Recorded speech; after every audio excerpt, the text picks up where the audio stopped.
Bab 241. Di arena pertempuran di Tian, hanya petarung yang telah lulus uji kekuatan atau memiliki catatan kemenangan sebelumnya yang diizinkan naik menantang.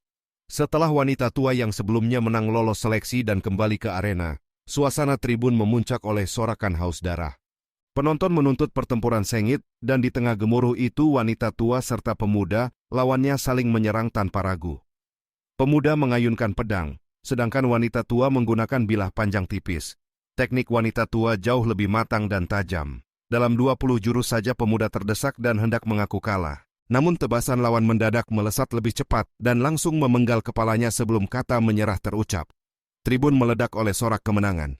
Wanita tua itu pun menggantikan catatan 6 kemenangan berturut-turut dan melanjutkan pertarungan. Ia terus menang hingga 9 kali beruntun sebelum akhirnya menghentikan tantangan dan menerima hadiah 1000 kristal spiritual. Penonton kecewa karena pertunjukan berhenti ketika ketegangan mencapai puncak. Setelah panggung kembali kosong, wasit menyerukan penantang berikutnya. Saat itulah Lu Ming bangkit dari tribun dengan senyum ringan.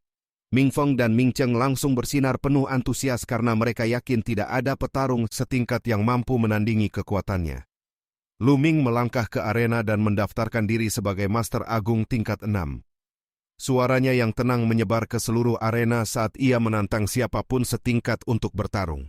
Penonton terkejut melihat usia mudanya dengan kultivasi setinggi itu. Banyak yang berspekulasi ia berasal dari sekte besar.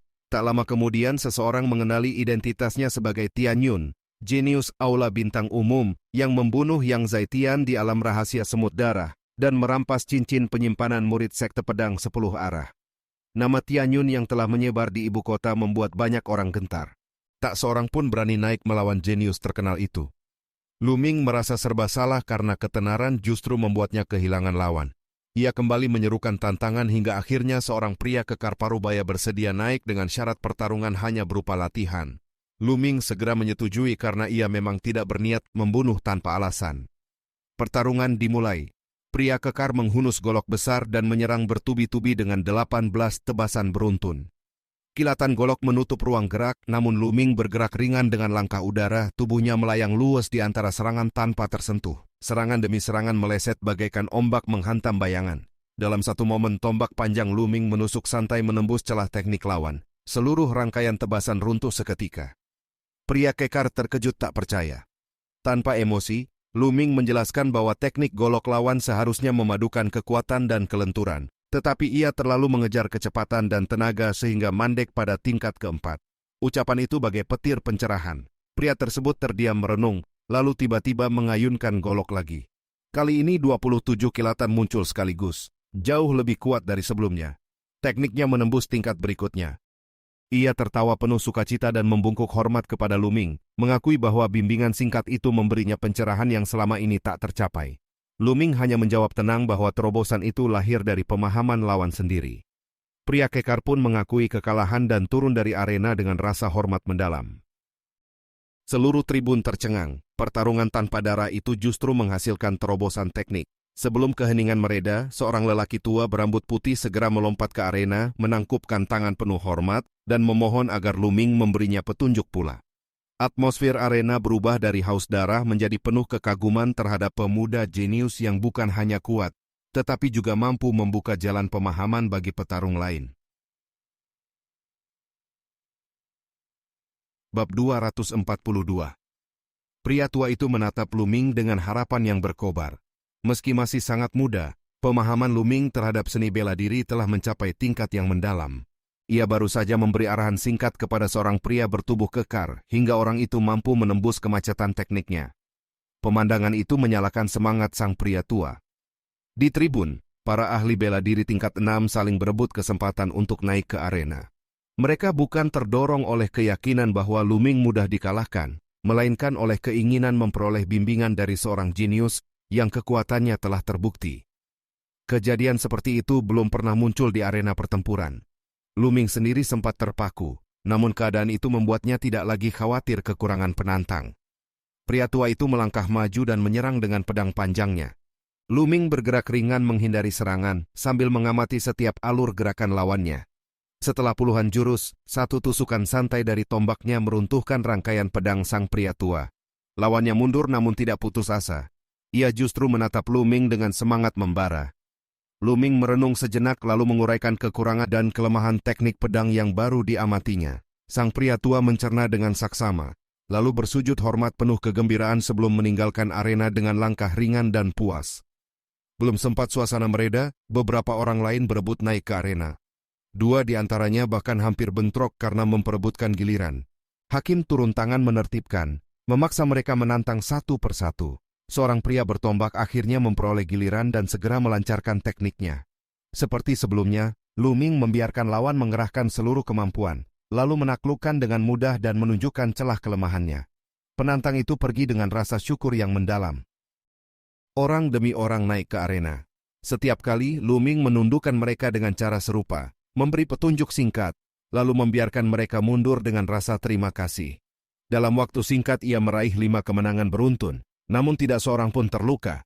Rentetan kemenangannya berbeda dari para petarung lain. Setiap lawan meninggalkan arena dengan wajah berseri. Setelah 5 kemenangan, lawan ke-6 muncul. Seorang ahli yang pernah meraih 6 kemenangan di masa lalu. Ia tetap datang dengan sikap hormat, berniat mencari bimbingan. Hasilnya tidak berubah. Luming menang mudah dan memberi arahan seperlunya. Rentetan kemenangan berlanjut tanpa hambatan hingga mencapai 10 kemenangan berturut-turut. Hakim menanyakan kelanjutan tantangan. Untuk melanjutkan, Luming harus menghadapi ahli tingkat 7. Tanpa ragu, ia memilih terus bertarung. Antusiasme penonton melonjak, menanti sejauh mana jenius muda itu mampu melangkah melawan lawan yang lebih tinggi 1 tingkat. Seorang ahli tingkat 7 bernama Yang Tai segera maju tanpa perlu ujian. Ia terkenal di arena dan cukup percaya diri. Pertarungan dimulai dengan ledakan tenaga penuh dari tombaknya. Luming hanya mengguncang tombak panjangnya.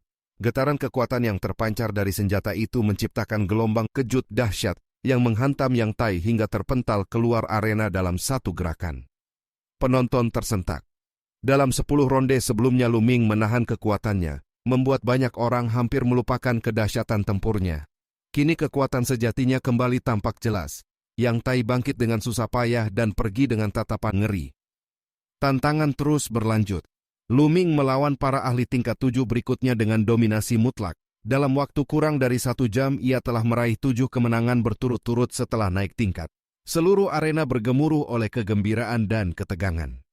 Para penonton mulai berspekulasi bahwa arena tidak akan tinggal diam. Hingga titik itu belum ada petarung maut yang dikirim untuk menghentikan laju Luming.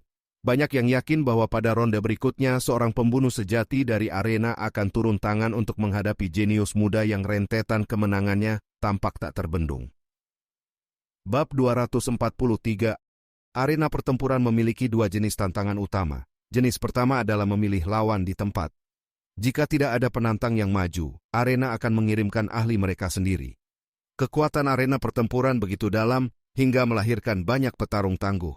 Para ahli yang dikirim dikenal sebagai petarung maut, sosok-sosok dengan keberanian dan keganasan yang menjamin pertarungan berdarah setiap kali mereka turun. Hakim meminta Luming menunggu sejenak. Di ruang mewah pada titik tertinggi arena, beberapa tetua mengamati jalannya pertarungan. Mereka menilai bahwa Luming telah menunjukkan kekuatan luar biasa dan sudah saatnya petarung maut diturunkan. Diputuskan bahwa petarung nomor 18 akan maju terlebih dahulu, disusul nomor 17 dan 16 bila diperlukan. Tak lama kemudian seorang pria bertubuh besar penuh bekas luka melangkah ke arena. Aura pembunuh yang menguar darinya membuat suasana menegang. Angka 18 terukir di wajahnya, tanda bahwa ia termasuk salah satu dari 5 ahli tingkat 7 terkuat di arena. Para penonton langsung memahami bahwa arena pertempuran menaruh perhatian serius terhadap Luming.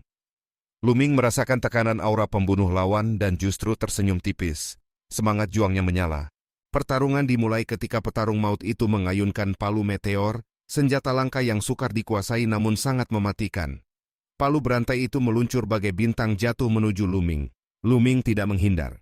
Tombaknya menusuk tepat pada kepala palu dan memantulkannya kembali dengan kecepatan lebih besar. Lawan terpaksa meloncat menghindari senjatanya sendiri yang menghantam arena dengan dentuman dahsyat.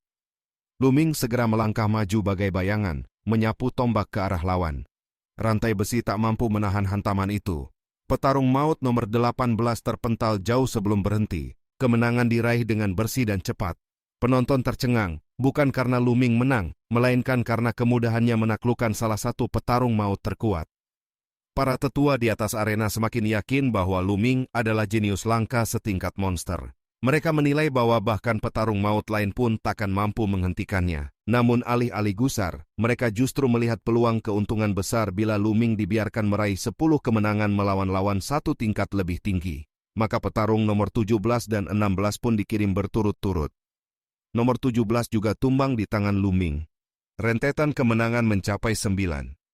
Setelah itu seorang wanita muda dengan angka 16 terukir di wajahnya maju. Kekuatannya jauh melampaui dua sebelumnya, dan ia bahkan telah memahami kekuatan hakiki. Namun dibandingkan lawan kuat yang pernah dihadapi Lu Ming, ia masih tertinggal. Lu Ming melepaskan kekuatan api dan mengalahkannya tanpa kesulitan. 10 kemenangan melawan lawan satu tingkat lebih tinggi pun tercapai. Sesuai aturan, Lu Ming berhak atas 90.000 kristal spiritual. Hakim kembali menanyakan apakah tantangan akan dilanjutkan. Kini seluruh perhatian tertuju padanya. Jika terus maju, ia harus melawan lawan dua tingkat di atasnya, sebuah prestasi yang jauh lebih langka. Dalam sejarah kekaisaran, hanya sedikit jenius yang mampu melampaui dua tingkat. 6 pahlawan matahari terik termasuk di antaranya. Dengan pemimpin mereka memegang rekor 7 kemenangan beruntun dua tingkat lebih tinggi. Tantangan itu menawarkan hadiah jauh lebih besar, namun risikonya juga luar biasa. Tanpa ragu Lu Ming memilih melanjutkan. Baginya, 90.000 kristal masih terlalu kecil. Menaklukkan dua tingkat adalah tujuan yang lebih menarik. Keputusan itu memicu kegemparan di seluruh arena. Pertunjukan langka akan segera terjadi. Hakim menjelaskan bahwa lawan dua tingkat lebih tinggi perlu disiapkan secara khusus sehingga pertarungan tidak dapat dimulai segera. Waktu 3 hari diperlukan. Lu Ming menyetujui tanpa keberatan, menanti pertarungan berikutnya yang akan menentukan seberapa jauh batas kemampuannya dapat ditembus. Bab 244.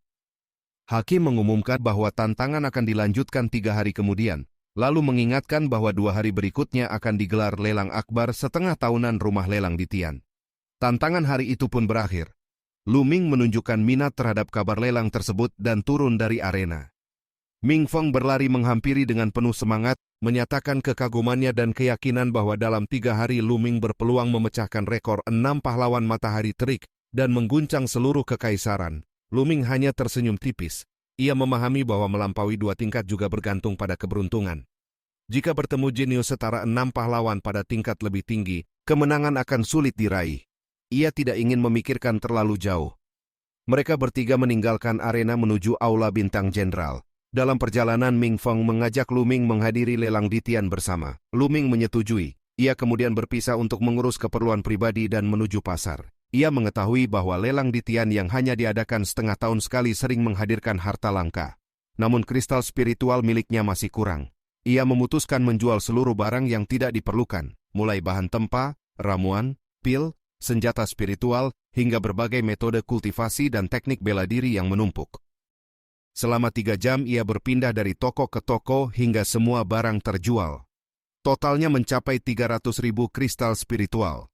Ditambah simpanan sebelumnya, jumlahnya hampir 500.000. Ia merasa cukup untuk menghadiri lelang tanpa khawatir kekurangan dana. Setelah itu ia kembali ke asrama. Keesokan hari berita besar menyebar di ibu kota. Tianyun, jenius aula bintang jenderal, akan menantang lawan 2 tingkat di atasnya di arena di Tian demi memecahkan rekor 6 pahlawan matahari terik.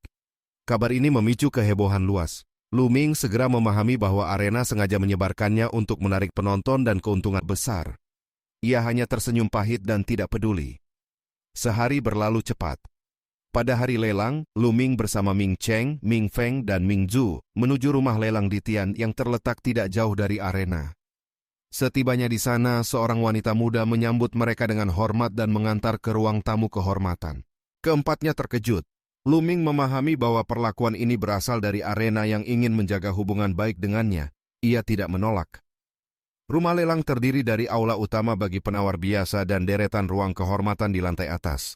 Ruang VIP yang mereka masuki elegan dan nyaman, lengkap dengan teh, buah, dan hidangan ringan. Dari balik kaca mereka dapat melihat aula yang telah dipadati puluhan ribu orang dan masih terus bertambah. Ming Feng terpukau oleh jumlah pengunjung. Ming Zhu menyatakan bahwa harta-harta di lelang tingkat tinggi akan membuka wawasan, meski tidak mampu dibeli. Ia memandang Lu Ming dengan perasaan campur aduk, sadar bahwa tanpa dirinya mereka tak mungkin memasuki ruang kehormatan. Tak lama kemudian seorang lelaki tua berjubah putih naik ke panggung, memperkenalkan diri sebagai pembawa acara dan memulai lelang. Barang pertama adalah sepotong logam merah, besi roh batu merah, bahan terbaik untuk menempa senjata spiritual tingkat 4. Harga awal 10.000 kristal spiritual memicu penawaran cepat hingga akhirnya terjual 22.000 kepada seorang tetua. Barang kedua berupa sebotol ramuan yang sangat berguna bagi praktisi tingkat Grandmaster. Harga awal 800 kristal spiritual memancing banyak penawaran dari para ahli tingkat tersebut. Lu Ming menonton sambil menikmati teh, tidak tertarik karena efek ramuan seperti itu baginya sangat kecil dibanding pemurnian inti Yao. Namun bagi praktisi lain, ramuan peningkat kultivasi adalah peluang langka. Harga ramuan terus naik hingga 2.000. Mingju sempat menawar dengan penuh harap, namun harga melampaui kemampuannya. Ia akhirnya menghela napas dan menyerah tanpa daya, sementara persaingan penawaran di aula tetap berlangsung sengit. Bab 245. Penawaran atas ramuan peningkat kultivasi terus berlangsung hingga mencapai 2.000 kristal spiritual. Tiba-tiba suara Lu Ming terdengar jernih dari ruang kehormatan, menaikkan harga menjadi 3.000. Mingju terkejut menyadari bahwa Lu Ming menawar ramuan yang sebelumnya ia inginkan. Ia segera menghentikan niatnya sendiri. Penawar di aula masih mencoba menaikkan harga, namun Lu Ming langsung melonjakkan tawaran menjadi 4.000 kristal spiritual. Ketegasan itu membuat semua orang memahami bahwa ia bertekad mendapatkannya. Tidak ada lagi yang berani bersaing. Setelah hitungan resmi selesai, ramuan pun menjadi milik Lu Ming. Beberapa saat kemudian seorang pelayan mengantar ramuan ke ruang kehormatan. Lu Ming membayar dan langsung menyerahkannya kepada Mingju. Ia menyatakan bahwa ia membelinya karena melihat Mingju menginginkannya. Mingju terkejut sekaligus terharu. Ia mencoba menolak karena harga yang tinggi, namun saudara-saudaranya mendorongnya untuk menerima. Wajahnya memerah, matanya berkaca, dan ia menerima pemberian itu dengan rasa syukur mendalam. Ming Cheng dan Ming Feng tersenyum penuh arti, sementara Lu Ming sendiri tidak memikirkan apapun selain membalas kebaikan Mingju saat ia pertama kali tiba di aula bintang jenderal. Lelang berlanjut dengan berbagai harta. Ada yang sangat langka hingga mencapai puluhan ribu kristal spiritual, ada pula yang hanya bernilai ratusan. Namun tidak satu pun menarik perhatian Lu Ming. Beberapa barang dibeli Ming Cheng dan Ming Feng, sedangkan Lu Ming tetap menonton sambil menunggu sesuatu yang benar-benar bernilai baginya. Setelah lebih dari 100 barang terjual, pembawa acara mengumumkan barang penutup sebagai harta paling berharga. Suasana langsung tegang. Setiap lelang besar selalu menyimpan puncak yang langka. Minat Lu Ming pun bangkit. Sebuah nampan giok dibawa ke panggung, tertutup kain sutra emas. Pembawa acara mulai menjelaskan pentingnya tubuh fisik dalam kultivasi, bahwa tubuh kuat memberi vitalitas tinggi, pemulihan cepat, serta peningkatan besar pada kekuatan tempur. Namun melatih tubuh secara alami sangat lambat dan melelahkan. Karena itu para kultivator selalu mencari harta yang mampu menempa tubuh dengan cepat. Ia lalu mengajukan pertanyaan mengenai harta paling efektif bagi tubuh fisik. Seorang penonton menyebut cairan asli bawaan dengan nada tak percaya. Seketika suasana menjadi hening. Cairan asli bawaan dikenal sebagai harta nomor 1 bagi tubuh, terbentuk dalam rentang waktu sangat panjang dan amat langka. Bahkan kualitas terendah pun bernilai luar biasa, jauh melampaui susu spiritual api yang pernah diperoleh Lu Ming. Pembawa acara tertawa dan mengonfirmasi bahwa barang penutup memang cairan asli bawaan. Aula meledak oleh kegemparan. Banyak orang memandang nampan dengan mata menyala, seolah ingin meraihnya langsung. Di ruang kehormatan, mata Lu Ming juga bersinar penuh hasrat, sementara 3 bersaudara Ming tercengang tak percaya. Setelah menenangkan kerumunan, pembawa acara menjelaskan bahwa cairan tersebut berkualitas rendah dan jumlahnya sedikit. Penjelasan itu masuk akal bagi semua orang, karena harta tingkat lebih tinggi hampir mustahil muncul di kekaisaran. Kemudian kain penutup diangkat, memperlihatkan sebuah bola batu merah. Kerumunan menatap dengan bingung, belum memahami bagaimana benda itu berkaitan dengan cairan asli bawaan. Bab 246. Bola batu di atas panggung berisi cairan asli bawaan dengan jumlah 9 tetes. Jumlah itu memang kecil, namun justru membuatnya masih mungkin dibeli oleh pihak tertentu. Efeknya tetap luar biasa, sehingga segera memicu keinginan banyak orang. Lu Ming memandang bola batu itu dengan tekad kuat. Tubuh fisiknya telah lama terhenti pada tingkat kedua kesempurnaan. Jika memperoleh 9 tetes cairan asli bawaan, tubuhnya hampir pasti menembus tingkat ketiga, yang berarti lonjakan besar pada kekuatan tempur. Penilaian para tetua arena pertempuran di Tian memastikan keaslian cairan tersebut. Harga awal ditetapkan 10.000 kristal spiritual per tetes, sehingga 9 tetes bernilai 90.000 kristal spiritual, dengan kenaikan minimal 5.000. Angka itu mengejutkan sebagian besar peserta, membuat banyak orang langsung mundur. Namun penawaran tetap dimulai dari ruang kehormatan nomor 3 dengan 100.000. Segera disusul ruang kehormatan nomor 9 dan seorang pria di aula. Persaingan cepat mengerek harga hingga 160.000, memaksa penawar di aula menyerah karena kekayaan tak mencukupi. Dua ruang kehormatan terus bersaing hingga harga melonjak ke 250.000 kristal spiritual. Di ruang nomor 3, 5 pemuda duduk dengan wajah tidak senang. Mereka adalah murid sekte pedang 10 arah dari Kekaisaran Matahari Terik. Pemuda berjubah biru di tengah bernama Qiu Ming, sosok berbakat yang membutuhkan cairan itu. Ia kemudian menyatakan identitasnya secara terbuka, menyampaikan bahwa cairan tersebut sangat penting baginya dan berharap ruang nomor 9 mundur. Pernyataan itu terdengar sopan di permukaan, namun mengandung tekanan kekuatan dan niat membunuh. Orang tua di ruang nomor 9 memahami ancaman tersebut. Sekte pedang 10 arah merupakan kekuatan raksasa yang jarang berani ditentang. Setelah mempertimbangkan risiko, ia akhirnya mengalah dan menghentikan penawaran. Qiu Ming tersenyum puas. Pelelang Duji tetap berusaha memancing harga lebih tinggi, mengingatkan kelangkaan cairan asli bawaan, bahkan di seluruh kekaisaran. Ia sengaja menekan suasana karena tidak menyukai sikap arogan Qiu Ming. Saat semua mengira lelang akan berakhir, suara jernih terdengar dari ruang kehormatan nomor 7. Lu Ming langsung menaikkan harga menjadi 300.000 kristal spiritual, lonjakan 50.000 sekaligus. Aula gempar. Seseorang yang mengetahui identitas murid sekte pedang 10 arah ternyata tetap berani menawar. Semua pandangan tertuju pada ruang nomor 7. Qiu Ming murka. Meja di hadapannya hancur oleh tamparan tangannya. Rekannya yang pucat penuh niat membunuh. Mereka menganggap penawar misterius itu sengaja menantang otoritas sekte. Lu Ming tetap tenang, menyatakan harga yang ia ajukan, dan menanyakan apakah lawan masih mampu menawar. Pernyataan balasan itu menunjukkan sikap tak gentar. Amarah Qiu Ming memuncak. Ia mengancam akan membunuh jika tawaran tidak ditarik dalam hitungan napas. Lu Ming membalas dengan sikap angkuh, menyiratkan bahwa hanya pihak yang benar-benar memiliki kristal spiritual layak berada di lelang, sedangkan yang tidak mampu sebaiknya pergi. Ucapan itu mengguncang seluruh aula. Sosok di ruang 7 bukan sekadar berani, melainkan sangat dominan hingga menyuruh murid sekte pedang 10 arah mundur. Aura kuat Qiu Ming meledak menyelimuti ruang 7. Ia melangkah keluar dari ruangnya, berniat menyerang langsung. Namun sebelum bergerak jauh, aura jauh lebih menakutkan menekan tubuhnya seperti gunung. Itu adalah kekuatan Duzi, yang ternyata seorang Grandmaster seni bela diri. Tubuh Qiu Ming bergetar dan tak mampu melangkah. Semua orang tercengang melihat pelelang ramah itu menyimpan kekuatan sebesar itu. Qiu Ming tetap berteriak, menyebut identitas sektenya dan menuduh tindakan tersebut sebagai penghinaan. Duzi sama sekali tidak terpengaruh.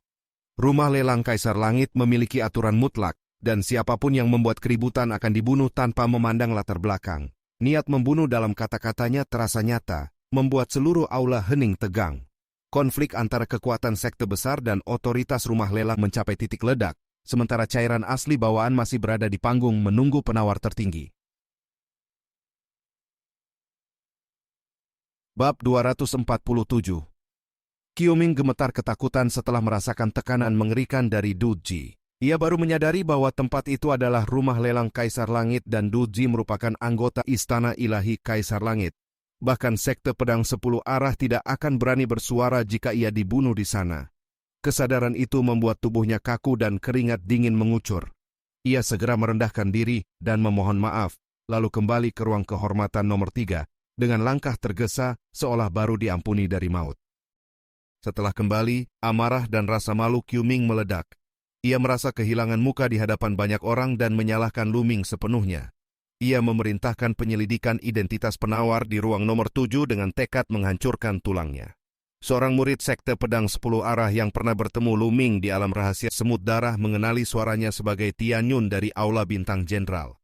Identitas itu memastikan bahwa sasaran Qiu Ming memang Lu Ming. Ia semakin dingin, berniat membunuhnya pada hari tantangan di arena pertempuran di Tian 2 hari kemudian dan merebut cairan asli bawaan setelah kematian lawannya. Di aula lelang, Duzi menanyakan penawaran lanjutan atas harga 300.000 kristal spiritual, namun tidak ada yang sanggup menaikkan.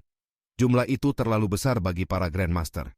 Setelah 3 kali panggilan tanpa pesaing, 9 tetes cairan asli bawaan resmi dimenangkan Lu Ming. Ia membayar dan menyimpan bola batu itu di ruang penyimpanan tertinggi sebelum kembali ke aula bintang jenderal bersama 3 bersaudara Ming.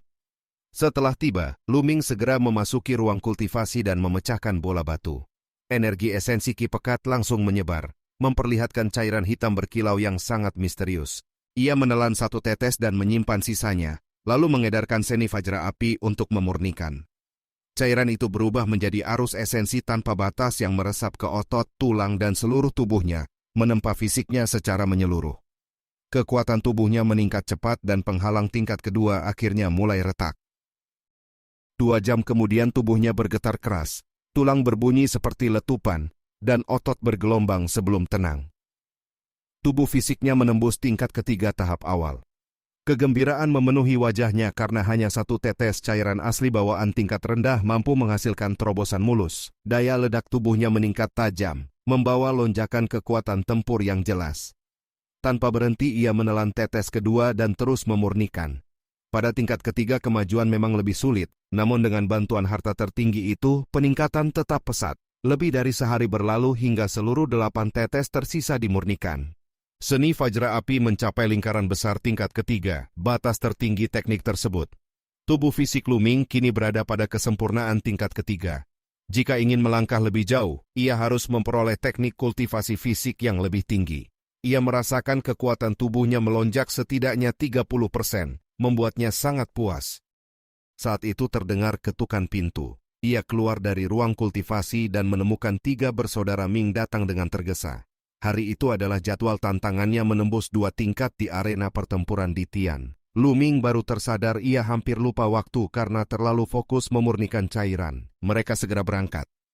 Arena pertempuran di Tian telah dipenuhi lautan manusia. Lebih dari 300.000 penonton memenuhi seluruh kursi.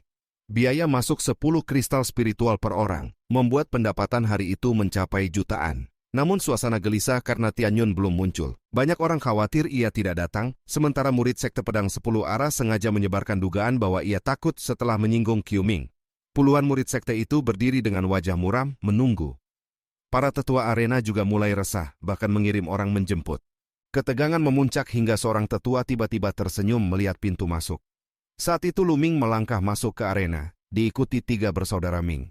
Kerumunan langsung hening dan ratusan ribu pasang mata tertuju padanya. Kehadirannya mematahkan rumor ketakutan, memicu sorak dan antusiasme besar dari para penonton. Sebaliknya, wajah para murid Sekte Pedang 10 Arah semakin gelap karena semua orang sadar siapa yang sebelumnya meremehkan Tianyun. Bab 248. Qiu Ming memandang Lu Ming dengan wajah muram, menyatakan bahwa kedatangan lawannya tidak akan mengubah takdir kematian yang menantinya. 3 bersaudara Ming naik ke tribun penonton sementara Lu Ming melangkah menuju panggung pertempuran di tengah arena. Seluruh perhatian penonton tertuju pada sosok Tianyun yang berdiri sendirian di gelanggang. Hakim arena mengumumkan dimulainya tantangan resmi Tianyun dan memanggil penantang pertama. Seorang lelaki tua dari Gunung Mang melangkah maju. Ia adalah Grandmaster tingkat 8 yang telah meraih 7 kemenangan beruntun dan dikenal sebagai salah satu yang terkuat di tingkatnya. Ia memenuhi syarat menjadi lawan pembuka Tianyun. Hakim mengakui kelayakannya, dan pertempuran segera dimulai. Lelaki tua itu menyerang dengan teknik tongkat angin yang dahsyat, memutar tongkat naga seperti badai, dan menghujani Lu Ming. Kekuatan absolutnya langsung terlihat, namun Lu Ming tetap tenang. Ia mengayunkan tombak panjang dan bertarung sengit tanpa mengaktifkan aura. Setelah lebih dari 10 jurus, 1 tusukan tombak menghantam dan melemparkan lelaki tua itu keluar arena. Kemenangan pertama Tianyun terjadi tanpa kejutan berarti. Lu Ming memandang sekeliling menantang penantang berikutnya. Seorang murid Sekte Pedang 10 Arah melompat ke arena dengan niat membunuh. Ia menuntut pengembalian cairan asal purba milik Qiu Ming dan memerintahkan Tianyun berlutut memohon ampun di depan umum. Lu Ming hanya menanggapinya dengan sikap dingin, lalu pertempuran dimulai. Murid sekte itu jauh lebih kuat daripada lawan pertama, dan pantas menyandang gelar jenius. Namun perbedaannya dengan Lu Ming terlalu besar. Tombak berisi kekuatan angin melesat secepat kilat. Dalam sekejap, ujung tombak menembus jantung lawan. Murid sekte pedang 10 arah itu tewas seketika. Penonton terkejut oleh pembunuhan satu jurus yang bersih. Kemenangan kedua Tian Yun memperlihatkan bahwa kekuatan tempurnya telah mencapai tingkat Grandmaster 9. Kemarahan meledak di antara murid sekte pedang 10 arah. Qiu Ming sendiri melompat ke arena, mengguncang gelanggang dengan pendaratan berat. Ia menyatakan bahwa kemenangan Tian Yun akan berakhir di tangannya dan rekor para pahlawan matahari terik tidak akan pernah terpecahkan. Lu Ming menanggapi dengan tenang, memperingatkan agar Qiu Ming tidak bernasib seperti murid sebelumnya. Aura Qiu Ming melonjak dan memancarkan kekuatan logam yang tajam. Ia menebaskan energi pedang berkilau yang tak tertembus. Lu Ming menghadapinya dengan tombak berisi kekuatan angin. Benturan pertama mengguncang langit dan bumi, menghasilkan gelombang udara dahsyat. Kedua pihak bertukar lebih dari 20 jurus. Kekuatan tempur Qiu Ming memang luar biasa, jauh melampaui kebanyakan Grandmaster tingkat 8, bahkan melebihi banyak jenius sebelumnya. Penonton menyadari bahwa Qiu Ming sengaja turun untuk menghentikan laju Tian Yun. Banyak yang yakin bahwa tanpa penghalang ini, Tian Yun akan dengan mudah melampaui rekor 5 pahlawan matahari terik. Namun di tengah pertarungan sengit itu, Lu Ming tiba-tiba menyatakan kekecewaan terhadap kekuatan lawannya. Saat itu aura Lu Ming meledak seperti gunung berapi. Perpaduan kekuatan api dan angin memancar dengan dahsyat melampaui tekanan sebelumnya. Tombaknya melesat menembus ruang dengan kecepatan dan kekuatan tak terelakkan. Qiu Ming dilanda ketakutan dan mengerahkan seluruh tenaga untuk menahan, namun semuanya sia-sia. Tombak itu menembus jantungnya dan energi sejati meledak di dalam tubuhnya, menghancurkan organ vitalnya seketika. Qiu Ming tewas di arena. Kesunyian singkat melanda sebelum ledakan sorak mengguncang seluruh arena. Tian Yun telah meraih 3 kemenangan beruntun dan membunuh jenius sekte pedang 10 arah. Kekuatan yang ditunjukkannya membuat semua orang yakin bahwa jika tidak muncul jenius lain yang setara, ia pasti akan memecahkan rekor 5 pahlawan matahari terik, bahkan berpotensi melampaui rekor legendaris Qiu Changkong. Bab 249. Lu Ming berdiri tegak di arena dan memandang ke arah kelompok sekte pedang 10 arah, menantang siapapun yang masih ingin maju. Namun para murid sekte itu terdiam. Bahkan Qiu Ming yang terkuat di antara mereka telah gugur. Beberapa Grandmaster tingkat 8 memang masih ada, tetapi tidak seorang pun memiliki kekuatan setara Qiu Ming. Melangkah maju hanya berarti mencari kematian. Kebencian membara di hati mereka, menunggu kedatangan jenius peringkat perak sekte untuk membalas penghinaan ini. Lu Ming mencibir dan menyapu pandangannya ke seluruh arena, tetapi tetap tidak ada penantang. Hakim kemudian menyatakan bahwa arena pertempuran di Tian akan mengirim petarungnya sendiri. Seorang pemuda dengan niat membunuh pekat melangkah ke gelanggang. Kekuatannya masih berada di bawah Qiu Ming dan ia segera dikalahkan dalam beberapa jurus. 4 kemenangan beruntun tercapai. Arena pertempuran kembali mengirim petarung lain yang lebih kuat, tetapi hasilnya tetap sama. Lu Ming mengalahkannya tanpa kesulitan berarti. 5 kemenangan beruntun pun terwujud, memecahkan rekor 5 pahlawan matahari terik.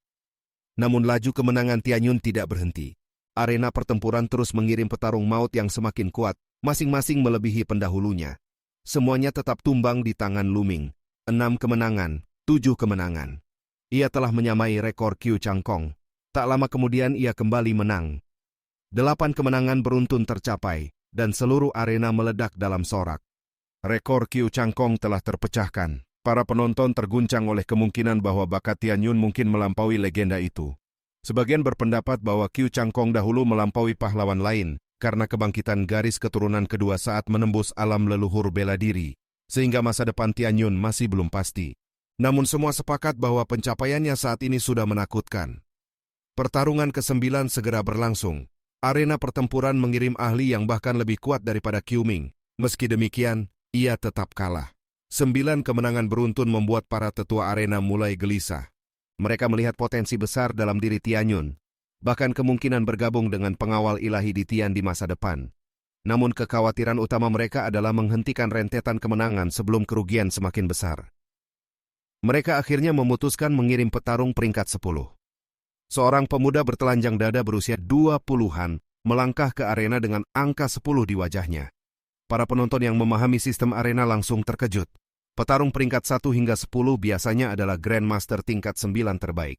Namun peringkat 10 ini justru masih tingkat 8, menandakan bakat luar biasa. Lu Ming merasakan bahaya samar dari lawan ini dan semangat bertarungnya bangkit. Pertarungan dimulai dengan ledakan cahaya tombak dari kedua pihak. Arena selebar 200 meter dipenuhi bayangan tombak bersilangan dan dentuman tanpa henti. Nomor 10 menguasai kekuatan gunung hampir sempurna, sedangkan Lu Ming memadukan kekuatan angin dan api. Kombinasi Lu Ming lebih unggul, tetapi perbedaan kultivasi membuat pertarungan berlangsung seimbang. Lebih dari 100 jurus berlalu dengan kedua tombak saling berbenturan dahsyat. Semakin lama bertarung, keberanian Lu Ming meningkat. Ia telah mengerahkan hampir seluruh kekuatan kecuali teknik tingkat bumi dan garis keturunan. Tubuh fisiknya yang telah mencapai tingkat 3 sempurna, tahap keempat teknik naga perang sejati, serta perpaduan angin dan api membuat kekuatannya melampaui Grandmaster tingkat 9 biasa. Hal ini menegaskan betapa kuatnya petarung peringkat 10 yang masih mampu menahan tekanannya. Pertarungan berlanjut lebih dari 200 jurus. Akhirnya Lu Ming memperoleh keunggulan penuh. Tombaknya menghantam dan melemparkan petarung peringkat 10 keluar arena hingga ratusan meter. Meski terluka, lawan itu masih ingin kembali bertarung, tetapi hakim menghentikannya. Kemenangan diumumkan bagi Tianyun. 10 kemenangan beruntun tercapai. Lebih dari 300.000 penonton meledak dalam kegemparan. Melompati 2 tingkat kultivasi dan meraih 10 kemenangan berturut-turut belum pernah terjadi di Kekaisaran Matahari Terbakar, setidaknya 500 tahun. Nama Tianyun kini dipastikan mengguncang seluruh negeri.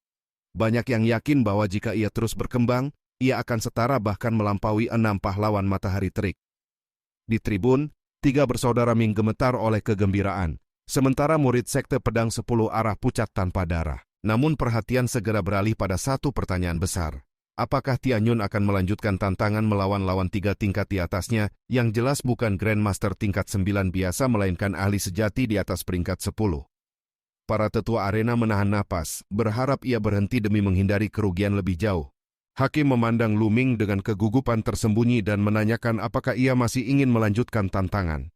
Seluruh arena menunggu jawaban Tianyun, menyadari bahwa mereka sedang menyaksikan batas baru dari seorang jenius yang mungkin belum pernah ada sebelumnya. Bab 250. Di bawah tatapan seluruh penonton arena, Lu Ming menggeleng pelan dan menyatakan bahwa ia tidak akan melanjutkan tantangan. Keputusan itu langsung memicu keterkejutan besar. Banyak orang merasa kecewa karena mengharapkan ia terus bertarung demi menciptakan sejarah baru dan meraih hadiah tambahan yang sangat besar.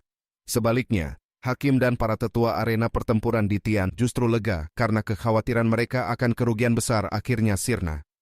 Keputusan Lu Ming didasari pertimbangan matang. Ia memahami bahwa kemenangan beruntun yang terlalu mencolok dan perolehan kristal spiritual yang berlebihan dapat menimbulkan ketidaksenangan pihak arena. Selain itu, jika ia memaksa melanjutkan tantangan, lawan yang dihadapi pasti jauh lebih kuat sehingga seluruh kartu trufnya akan terbuka di hadapan banyak musuh. Demi menjaga rahasia kekuatan dan menghindari risiko yang tidak perlu, ia memilih berhenti setelah 10 kemenangan beruntun. Hadiah 1 juta kristal spiritual sudah lebih dari cukup baginya untuk sementara waktu.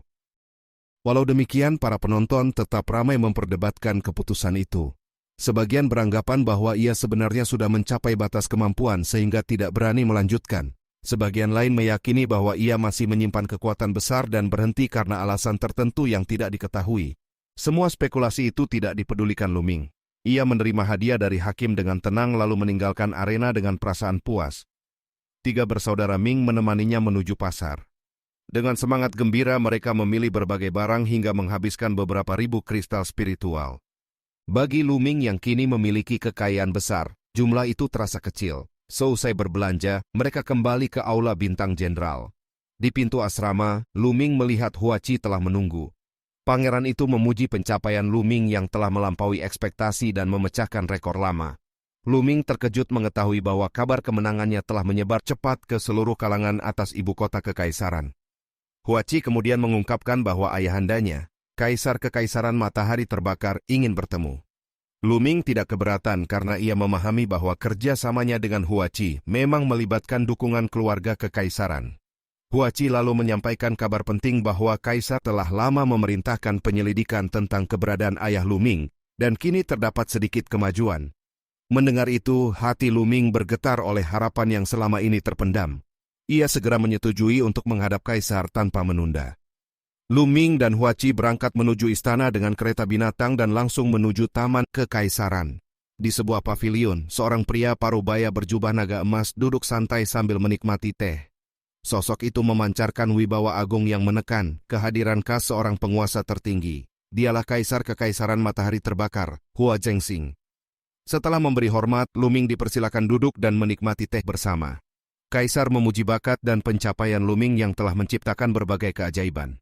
Ia juga menyinggung bahwa tindakan Lu Ming telah menyinggung sekte pedang 10 arah, sehingga ia harus berhati-hati. Namun sebagai sahabat dekat Huaci dan anggota Aula Bintang Jenderal, Lu Ming mendapat jaminan bahwa selama konflik terjadi di antara generasi muda, keluarga kekaisaran akan berdiri di pihaknya. Janji itu membuat hati Lu Ming bergejolak karena berarti ia tidak perlu lagi menahan diri jika berhadapan dengan murid sekte pedang 10 arah. Kaisar kemudian menghadiahkan cincin penyimpanan berisi ribuan pil pemurnian darah yang berasal dari hasil pemurnian telur semut darah. Lu Ming menerima dengan wajar karena itu memang bagian yang pantas ia peroleh. Setelah itu, ia akhirnya mengungkapkan pertanyaan yang paling ia nantikan sejak awal pertemuan, yakni tentang keberadaan ayahnya. Kaisar menjelaskan bahwa penyelidikan telah dilakukan selama bertahun-tahun, dan kini terdapat kesimpulan penting. Ayah Lu Ming hampir pasti dipenjara oleh sekte pedang 10 arah karena suatu alasan tertentu. Hal yang lebih penting, terdapat kemungkinan besar bahwa ayahnya masih hidup meskipun lokasi penahanannya belum diketahui. Kabar itu menghantam batin Lu Ming seperti petir. Harapan yang lama padam kini menyala kembali, tetapi bersamaan dengan itu amarah yang membara memenuhi dadanya. Selama ini ia mengira ayahnya telah tewas, namun kenyataan bahwa ayahnya justru disekap oleh sekte pedang 10 arah menyalakan tekad balas dendam yang jauh lebih dalam. Dalam hatinya, ia bersumpah bahwa sekte itu suatu hari akan membayar semua yang telah mereka lakukan. Bab 251. Hua Zhengxing menyatakan dengan wajah serius bahwa dia akan mengerahkan segala kemampuan untuk mencari keberadaan ayah Lu Ming. Lu Ming menyampaikan rasa terima kasihnya dengan tulus karena memahami bahwa bantuan itu walaupun didorong kepentingan politik, tetap memberi manfaat besar baginya. Bagi Lu Ming, selama kedua pihak memperoleh keuntungan, hal itu dapat diterima. Maharaja kemudian mengeluarkan undangan bersegel emas dan memberikannya kepada Lu Ming. Undangan itu berkaitan dengan perayaan ulang tahun ke-60 Baginda yang akan berlangsung dalam 3 bulan. Lu Ming menerimanya dengan hormat dan berjanji akan hadir. Huaci menjelaskan bahwa hanya 5 sekte besar serta para bangsawan dan pejabat tinggi ibu kota yang menerima undangan langsung seperti itu, menandakan penghargaan tinggi Maharaja terhadap Lu Ming. Hua Zhengxing turut mengingatkan bahwa menjelang pertemuan 5 sekte besar di ibu kota, para jenius peringkat perak, bahkan peringkat emas dari setiap sekte akan berkumpul. Murid peringkat perak sekte pedang 10 arah kemungkinan akan menimbulkan masalah terhadap Lu Ming, sehingga dia harus meningkatkan kewaspadaan dan fokus pada kultivasi. Setelah berbincang seketika, Lu Ming dan Huaci meninggalkan istana. Kembali di Aula Bintang Jenderal, Lu Ming duduk bersila dan merenungkan keadaan ayahnya. Dia menduga bahwa liontin perunggu yang diwariskan kepadanya menjadi alasan sekte pedang 10 arah memenjarakan ayahnya. Perasaan bersalah dan ketidakberdayaan menghimpitnya karena dia belum mampu menyelamatkan ayahnya. Kesadaran bahwa kekuatannya masih jauh dari cukup menyalakan tekad untuk segera menembus ranah guru bela diri agung. Hanya dengan mencapai ranah itu dia dapat dianggap sebagai ahli sejati Kekaisaran Matahari Terbakar dan memiliki kemampuan terbang yang akan sangat membantu misinya. Pengalaman bertempur di arena Kaisar Surga membuat hambatan kultivasinya semakin longgar. Keesokan hari, Lu Ming pergi ke pavilion harta karun dan membeli 100 inti iblis tingkat 9 level 3 serta 20 porsi esensi darah binatang iblis tingkat sama. Setelah membayar dengan diskon kartu kehormatan, dia kembali ke Aula Bintang Jenderal dan langsung menuju Gua Aeon Bumi untuk berkultivasi. Di ruang rahasia tingkat ke-6, garis keturunan pelahap roh muncul sebagai ular raksasa bersisik merah di atas kepalanya. Satu demi satu inti iblis dilahap, sementara energi spiritual atribut api dari lingkungan ikut tersedot deras. Garis keturunan tingkat 7 miliknya menyerap energi langit dan bumi dengan kecepatan menakutkan, memurnikannya lalu mengalirkannya ke dalam tubuh Lu Ming. Hambatan puncak guru bela diri agung tingkat 6 akhirnya retak dan energi melonjak hebat hingga dia berhasil menembus tingkat 7. Setelah terobosan, energi sejati dalam tubuhnya menjadi jauh lebih padat. Namun dia masih belum puas. Dia terus melahap inti iblis dan menyerap energi api dalam jumlah besar. Setiap hari setengah waktunya digunakan untuk meningkatkan kultivasi melalui inti iblis dan teknik naga perang sejati. sementara separuh lain dipakai untuk memahami kekuatan api dan memperdalam teknik bela diri. Sebulan berlalu dengan cepat, 100 inti iblis telah habis dilahap dan kultivasinya mencapai puncak guru bela diri agung tingkat 7. Namun efek inti iblis tingkat itu semakin melemah pada tahap tersebut. 20 porsi esensi darah juga telah diserap untuk meningkatkan garis keturunan. Tetapi tingkat garis keturunannya tetap pada level 7 tanpa terobosan. Lu Ming menyimpulkan bahwa tanpa esensi darah tingkat guru bela diri agung, peningkatan garis keturunan akan berjalan sangat lambat. Pemikiran tentang harga esensi darah setara binatang iblis tingkat 4 membuatnya hanya mampu tersenyum pahit. Lu Ming kemudian memutuskan naik ke tingkat ke-7 Gua Aion Bumi.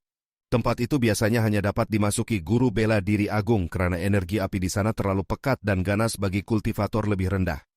Namun dengan garis keturunan pelahap roh, Lu Ming yakin dapat menahan dan memanfaatkannya. Dia berharap lingkungan ekstrem itu akan membantunya menembus ranah berikutnya sekaligus membawa pemahaman kekuatan api mendekati kesempurnaan. Begitu memasuki tingkat ke-7, dia merasakan seolah berada di mulut gunung berapi, energi api yang ganas menghantam tanpa henti. Lu Ming justru merasa puas karena itulah kondisi yang dia perlukan. Dia memasuki ruang rahasia dan mengaktifkan garis keturunan pelahap roh. Energi langit dan bumi yang dahsyat segera berkumpul menuju tubuhnya, menandai dimulainya kultivasi baru yang jauh lebih intens. Bab 252. Beberapa jam selepas kultivasi intens di tingkat ke-7 Gua Aion Bumi, Lu Ming menghentikan latihan dan beralih mendalami pemahaman terhadap kekuatan api. Waktu berlalu cepat dan 1,5 bulan pun terlewati. Suatu hari, pintu batu ruang rahasia terbuka dan Lu Ming melangkah keluar dengan senyum puas. Selama masa itu, dia memperoleh kemajuan besar baik dalam kultivasi maupun pemahaman elemen api. Ulang tahun ke-60 Kaisar semakin dekat, tinggal setengah bulan lagi. Lu Ming berniat kembali menanyakan perkembangan pencarian ayahnya. Dia meninggalkan Aula Bintang Jenderal dan berjalan menuju istana. Di jalan, kerumunan orang tiba-tiba memandang ke langit dengan heboh. Seorang pemuda berjubah merah tampak berjalan di udara melintasi ibu kota kekaisaran, sesuatu yang biasanya dilarang bagi guru bela diri agung biasa. Sosok itu dikenali sebagai Ling Yanqi dari Lembah Awan Merah, salah satu dari 6 pahlawan kekaisaran matahari terbakar dan tokoh terkuat generasi muda 5 sekte besar.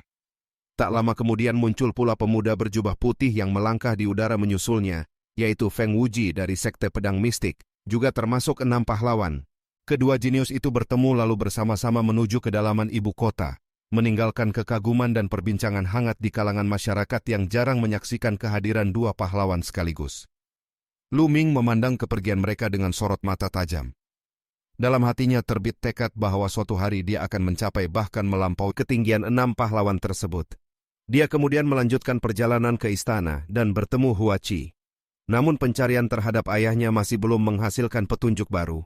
Lu Ming hanya dapat menghela napas dan menunggu sambil terus meningkatkan kekuatan. Setelah meninggalkan istana, Lu Ming kembali ke Aula Bintang Jenderal.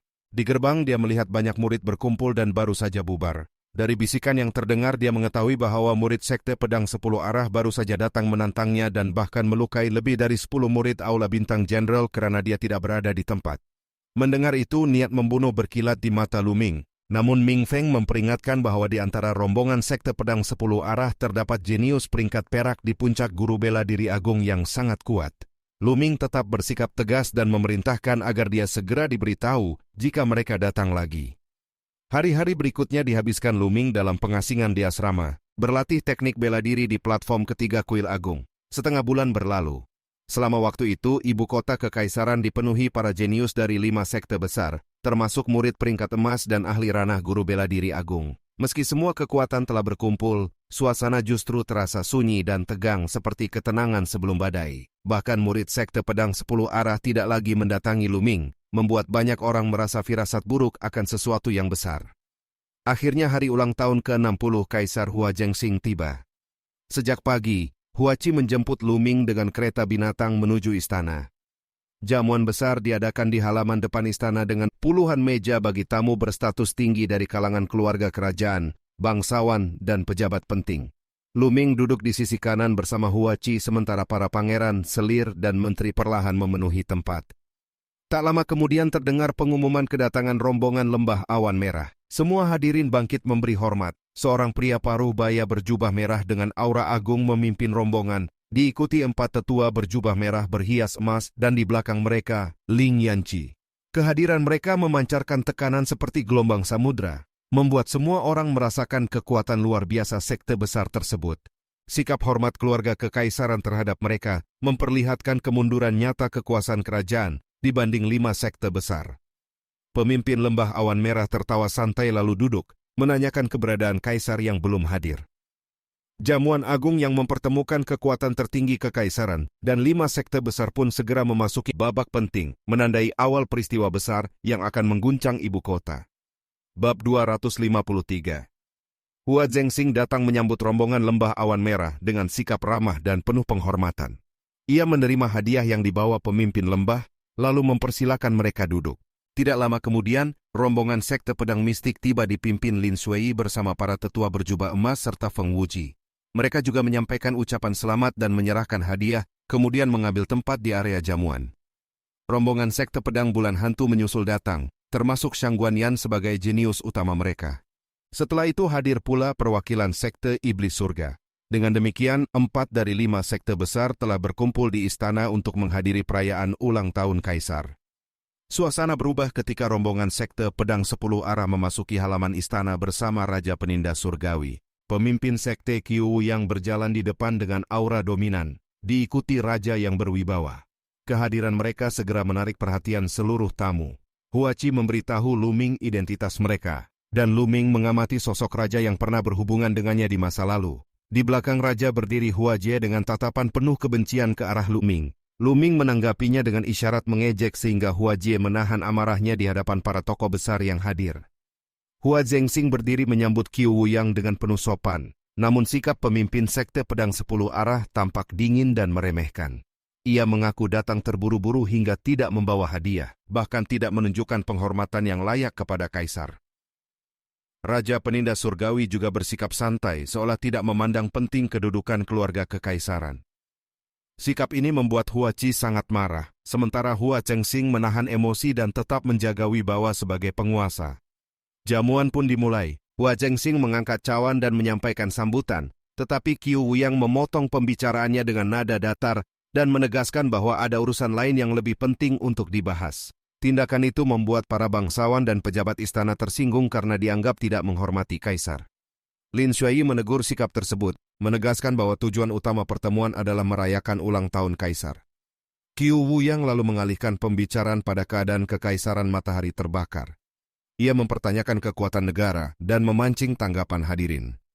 Perdana Menteri menyatakan bahwa kekaisaran semakin kuat berkat kepemimpinan kaisar dan dukungan sekte-sekte besar. Namun Qiu Wuyang langsung menolak pernyataan itu dengan keras. Ia menyatakan bahwa di antara 36 kerajaan warisan Kaisar Yun, kekaisaran matahari terbakar justru berada di lapisan bawah dan dikelilingi musuh kuat.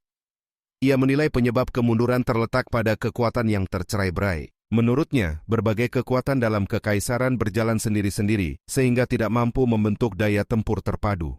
Pernyataan itu membuat seluruh hadirin terdiam dan bertanya-tanya akan maksud sebenarnya. Lin Shuai kemudian menanyakan solusi yang dimaksud Qiu Wuyang, sementara suasana jamuan berubah tegang dan penuh bayangan konflik yang akan segera terungkap. Bab 254. Qiu Wuyang akhirnya mengungkap tujuan sebenarnya dengan mengusulkan pembentukan aliansi matahari terbakar, yang akan menyatukan seluruh sekte dan kekuatan dalam kekaisaran di bawah satu pemimpin tunggal. Ia menegaskan bahwa hanya melalui penyatuan kekuatan di bawah komando tertinggi, kekaisaran dapat menjadi kuat dan mampu menghadapi ancaman luar. Usulan itu secara tersirat menempatkan dirinya sebagai kandidat pemimpin aliansi. Lin Shuai segera menertawakan ambisi tersebut dan menyingkap maksud tersembunyi Qiu Wuyang yang ingin menguasai kekaisaran. Raja Penindas Surgawi berdiri mendukung Qiu Wuyang, menyatakan bahwa tidak ada sosok lain di kekaisaran matahari terbakar yang lebih layak memimpin selain kepala sekte pedang 10 arah. Pemimpin Lembah Awan Merah membalas dengan menegaskan bahwa keluarga kekaisaran adalah penguasa sah dan tidak perlu membentuk aliansi baru. Qiu Wuyang merespons dengan dingin bahwa dalam dunia bela diri hanya kekuatan yang dihormati, dan kaisar tidak memiliki kelayakan untuk memimpin. Pernyataan itu merupakan penghinaan terbuka terhadap Hua Zhengxing dan keluarga kekaisaran. Kemarahan memuncak ketika guru tua kaisar berdiri menuduh Qiu Wuyang pantas mati atas penghinaan tersebut. Dalam sekejap, 2 pancaran ki pedang melesat dari mata Qiu Wuyang, dan menembus tubuh lelaki tua itu hingga tewas di tempat. Kematian guru kaisar di hadapan semua orang mengguncang suasana. Hua Zhengxing berduka dan marah, tetapi Qiu Wuyang dengan santai menuduh korban sebagai mata-mata, sehingga pembunuhan itu seolah dibenarkan. Keluarga kekaisaran menahan amarah karena kekuatan sekte pedang 10 arah terlalu besar untuk dilawan secara langsung. Hua Qi hampir kehilangan kendali emosi, namun Lu Ming menenangkannya agar tidak terluka akibat gejolak batin. Qiu Wuyang kemudian meminta pendapat para pemimpin sekte lain. Pemimpin sekte iblis surga langsung menyatakan dukungan, menandakan adanya aliansi tersembunyi dengan sekte pedang 10 arah. Hal ini membuat keseimbangan kekuatan kekaisaran terancam. Namun Lin Xueyi, pemimpin lembah awan merah dan pemimpin sekte pedang bulan hantu, menolak tegas usulan tersebut. Hua Zhengxing juga menolak demi menjaga keberlangsungan kekaisaran yang telah berdiri ribuan tahun. Qiu Wuyang menanggapi penolakan itu dengan ancaman terselubung terhadap keluarga Hua. Lin Xueyi tidak tinggal diam dan menantang kesombongannya, sehingga ketegangan mencapai puncak. Aura pedang Lin Xueyi meledak ke langit, segera disambut ledakan aura Qiu Wuyang. Kedua kekuatan bertabrakan di udara membentuk pilar cahaya yang mengguncang ibu kota dan menghancurkan awan di langit. Benturan itu hanya pertemuan aura tanpa pertarungan langsung, namun kekuatannya sudah cukup mengguncang seluruh ibu kota.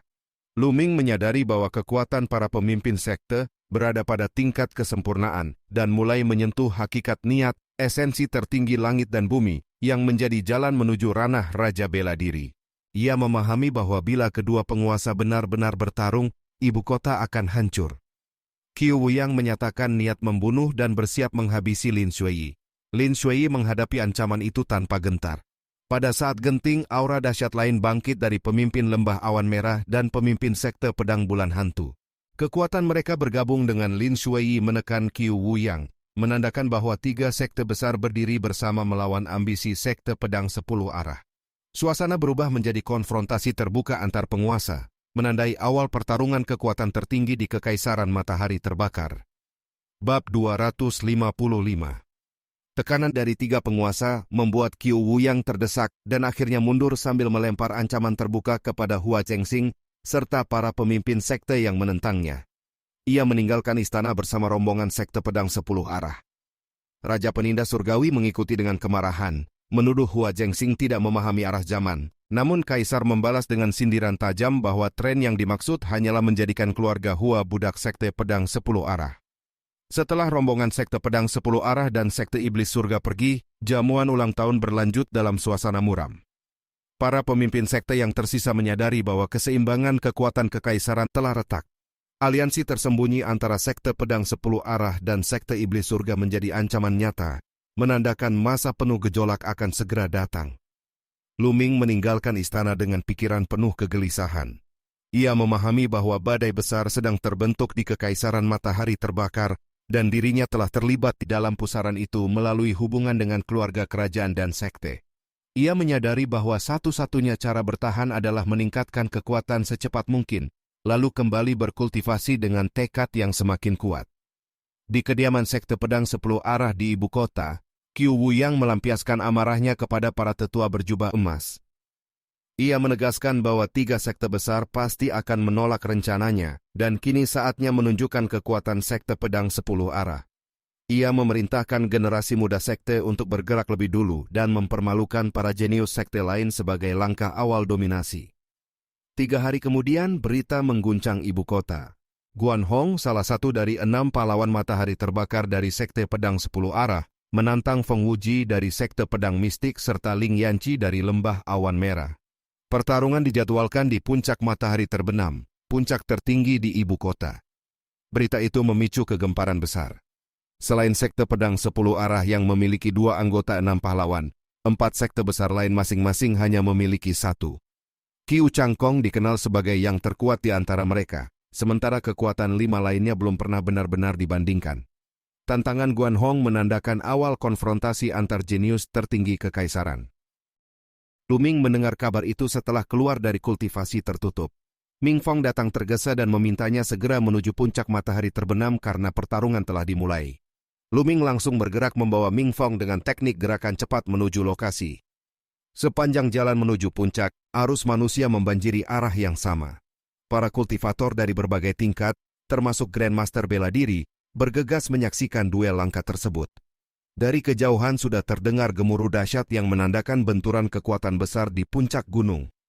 Setibanya di dekat puncak, Lu Ming melihat dua sosok bertarung di langit di atas gunung. Energi pedang memancar liar, gelombang kejut mengguncang udara, dan tekanan tempur menyelimuti seluruh area. Ia mengenali Feng Wuji sebagai salah satu petarung, sementara lawannya adalah Guan Hong yang bertubuh tinggi, dengan pedang raksasa dan aura buas. Keduanya telah bertukar ratusan jurus dalam waktu singkat. Cahaya pedang saling bertabrakan dan mengguncang puncak gunung.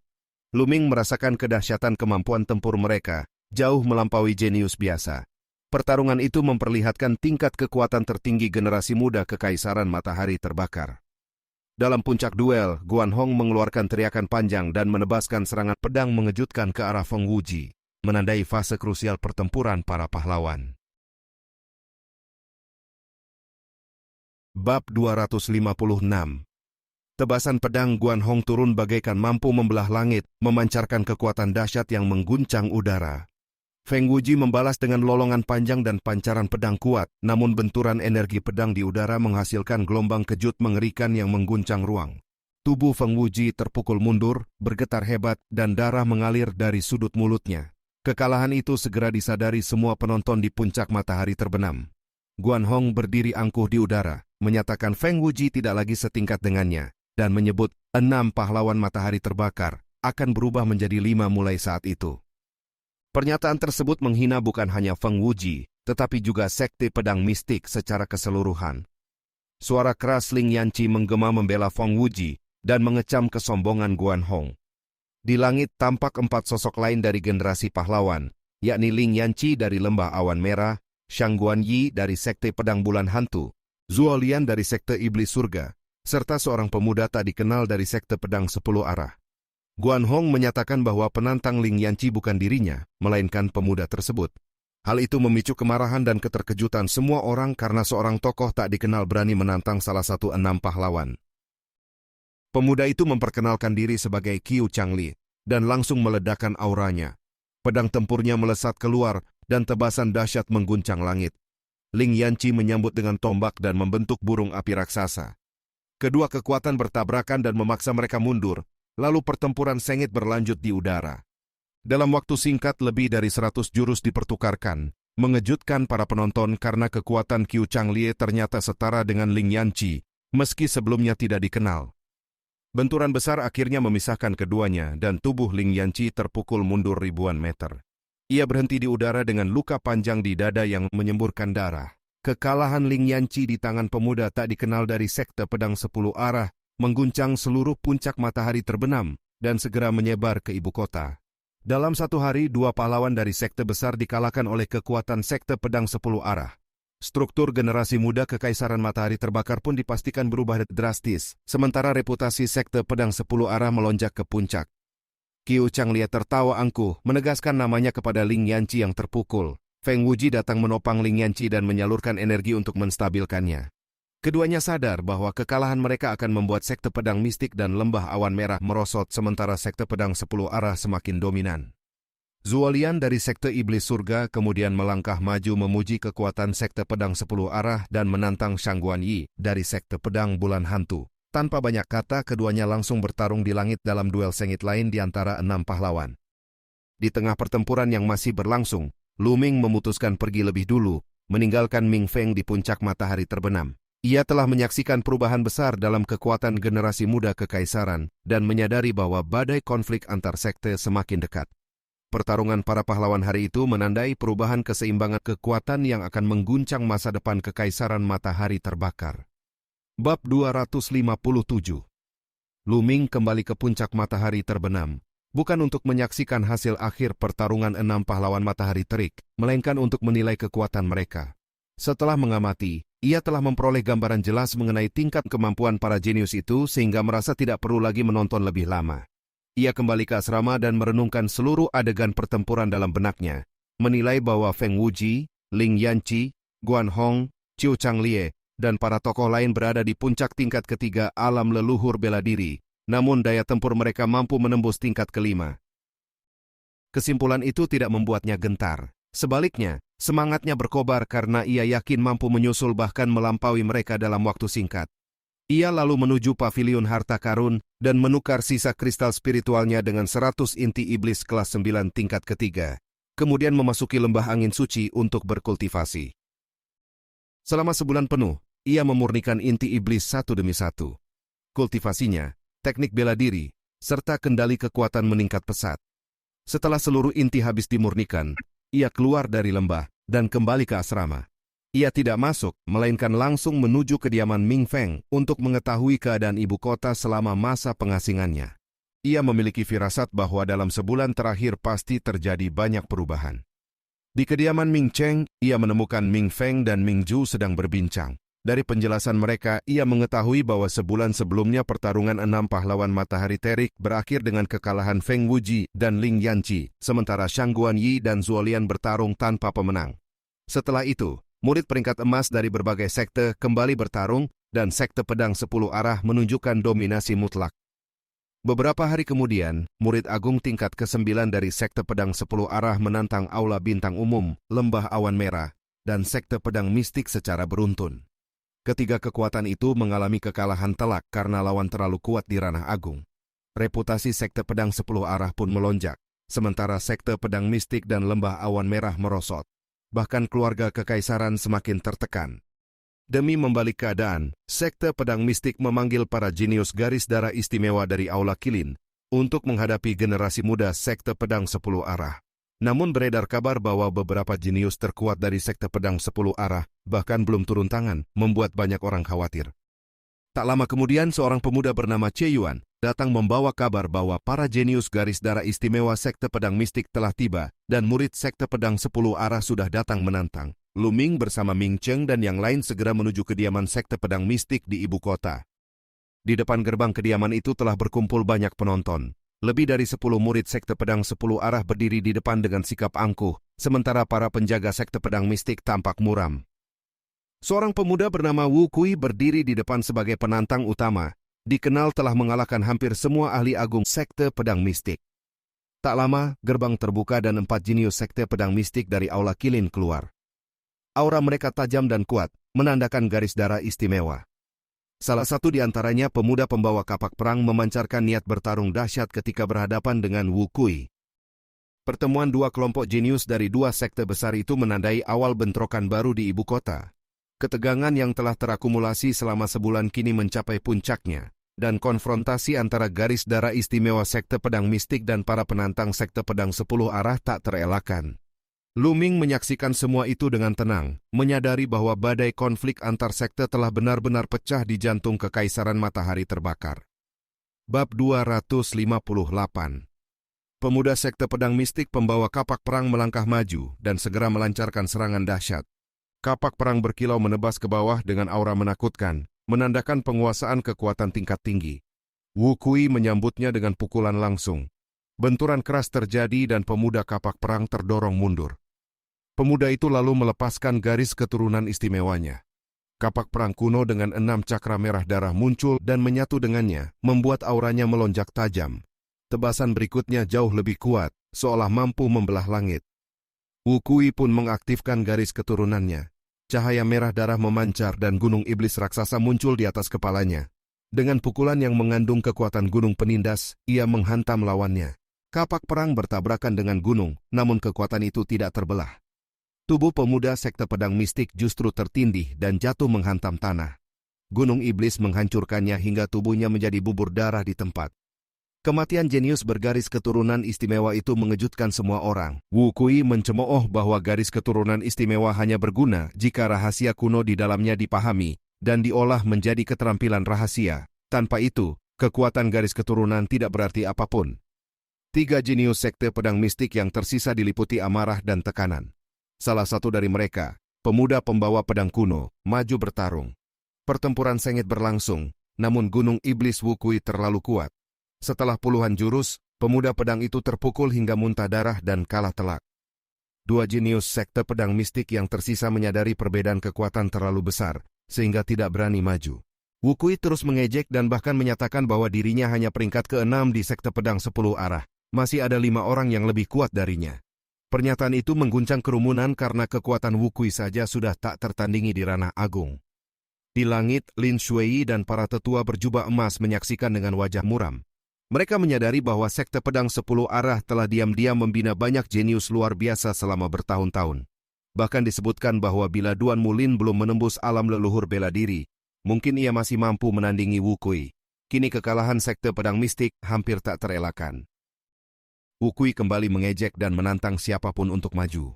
Di tengah kerumunan, Lu Ming yang menyamar sebagai Tianyun hanya menonton tanpa niat bertindak. Kekalahan Sekte Pedang Mistik tidak berkaitan langsung dengannya. Ia berniat pergi ketika seorang murid Sekte Pedang 10 Arah tiba-tiba mengenalinya dan meneriakkan namanya. Kerumunan segera menjauh, menyisakan Lu Ming bersama 3 saudara Ming. Wukui memusatkan tatapannya dan mengetahui bahwa pemuda di hadapannya adalah Tianyun yang pernah berulang kali menentang Sekte Pedang 10 Arah. Ia menyatakan bahwa Tianyun telah lama dicari dan kini akhirnya muncul. Dengan sikap arogan, Wukui melangkah mendekat dan memerintahkan Tianyun untuk bunuh diri agar jasadnya tetap utuh. Ia merasa dapat menghakimi hidup mati lawannya sesuka hati. Lu Ming tertegun sesaat, lalu membalas dengan ejekan tajam yang mempertanyakan kewarasan Wukui dan menyindir bahwa kepalanya telah rusak. Sindiran itu membuat orang-orang di sekitar tak mampu menahan tawa, sementara suasana konfrontasi antara Tianyun dan Wukui seketika memanas dan menarik perhatian seluruh kerumunan. Bab 259. Kata-kata Lu Ming membuat kerumunan tak mampu menahan tawa. Bahkan murid Sekte Pedang 10 Arah sendiri ikut tertawa, sementara wajah Wukui memerah dan tubuhnya gemetar karena marah. Ia segera menyerang dengan pukulan dahsyat yang memadat menjadi gunung raksasa dan menghantam Lu Ming. Lu Ming menyambutnya dengan pukulan balasan. Gunung yang dibentuk Wukui meledak seketika, dan Wukui terdorong mundur beberapa langkah dengan tinju bergetar. Pemandangan ini mengejutkan semua orang. Wukui yang sebelumnya tak terkalahkan di ranah Master Bela Diri Agung justru dipukul mundur oleh Lu Ming, yang hanya berada di tingkat lebih rendah. Wukui semakin murka dan hendak menyerang lagi, namun Lu Ming dengan tenang menyatakan bahwa Wukui terlalu lemah. Ia menantang semua jenius Sekte Pedang 10 Arah yang lebih kuat darinya untuk maju bersama. Tantangan itu mengguncang kerumunan dan membuat semua orang tercengang. Di langit, Lin Shuai mengamati dengan mata berbinar, sementara para tetua berjubah emas menganggap Lu Ming terlalu percaya diri. Namun Lin Shuai justru menunjukkan keyakinan samar terhadap kekuatan pemuda itu. Para murid Sekte Pedang 10 Arah marah dan 6 jenius terkuat mereka segera maju bersama, termasuk 5 orang yang dikatakan lebih kuat daripada Wukui. Mereka mengepung Lu Ming dari segala arah dengan aura menakutkan dan garis keturunan istimewa masing-masing. Kekuatan gabungan mereka mendekati tingkat leluhur bela diri tahap pertama, sesuatu yang hampir tak mungkin ditandingi di ranah Master Bela Diri Agung.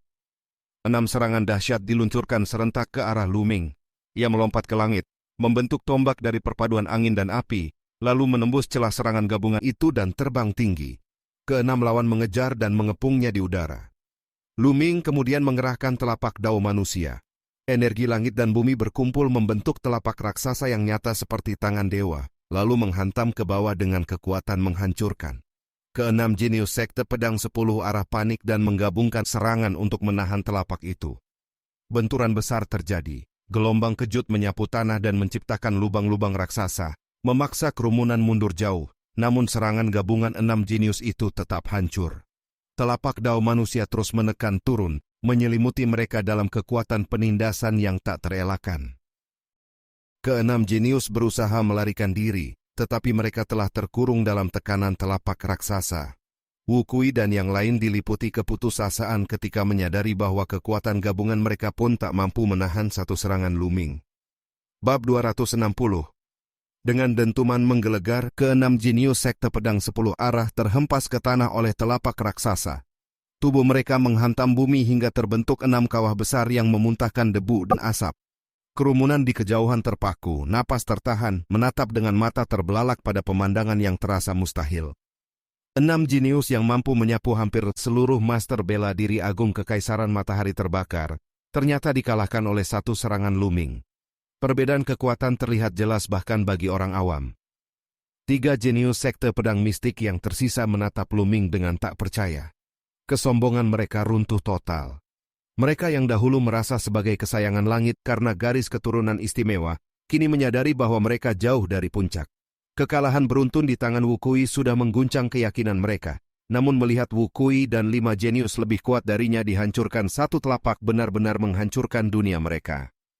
Di langit, Lin Shui dan para tetua berjubah emas pun terdiam kagum. Mereka melihat teknik telapak tingkat bumi yang telah mencapai tahap kedua, perpaduan kekuatan api tingkat lanjut dan angin tingkat awal, serta Zenqi yang luar biasa padat. Semua itu pada seorang pemuda yang tampak berusia 20-an. Debu perlahan mengendap memperlihatkan 6 tubuh bersimbah darah tergeletak di kawah. Mereka masih bernapas namun tulang-tulangnya patah parah. Tanpa pemulihan panjang, mustahil bangkit kembali. Lu Ming hanya melirik mereka dengan acuh, lalu berbalik pergi tanpa melanjutkan serangan. Kekalahan telak itu menjadi pukulan berat bagi reputasi Sekte Pedang 10 Arah yang sebelumnya berjaya. Segala kemenangan mereka selama ini seolah runtuh oleh satu telapak Lu Ming. Di langit, Lin Shui menatap punggung Lu Ming yang menjauh. Dalam bayangannya, sosok itu bertumpang tindih dengan seorang pemuda lain yang pernah dikenalnya. Kesadaran perlahan muncul, diiringi penyesalan samar atas pilihan masa lalu. Kembali di Aula Jenderal Bintang, Lu Ming duduk bersila di kamar. Kultivasinya telah mencapai puncak tingkat 8 Master Bela Diri Agung setelah memurnikan ratusan inti iblis. Ia hanya selangkah dari tingkat 9, tahap penting sebelum menembus ranah leluhur bela diri. Baginya, kemenangan atas Wu Kui hanyalah hal sepele dibanding tujuan itu. Ia segera memasuki kultivasi mendalam. Waktu berlalu hingga 3 jam, saat tiba-tiba bahaya besar menyelimuti dirinya. Niat membunuh yang tajam membuat jantungnya berdebar dan naluri bertahan hidupnya menjerit peringatan. Tanpa ragu, Lu Ming melesat ke udara tepat ketika cahaya pedang sepanjang ratusan meter membelah asrama. Bangunan terbelah dua, batu dan kayu beterbangan. Seluruh area hancur seketika. Di langit berdiri 2 pemuda, salah satunya berjubah kuning yang kembali mengayunkan pedang. Kilatan pedang kedua menebas Lu Ming dengan kecepatan mengerikan. Lu Ming membentuk 4 perisai kuno berlapis di depannya. Namun satu persatu perisai itu hancur oleh tebasan.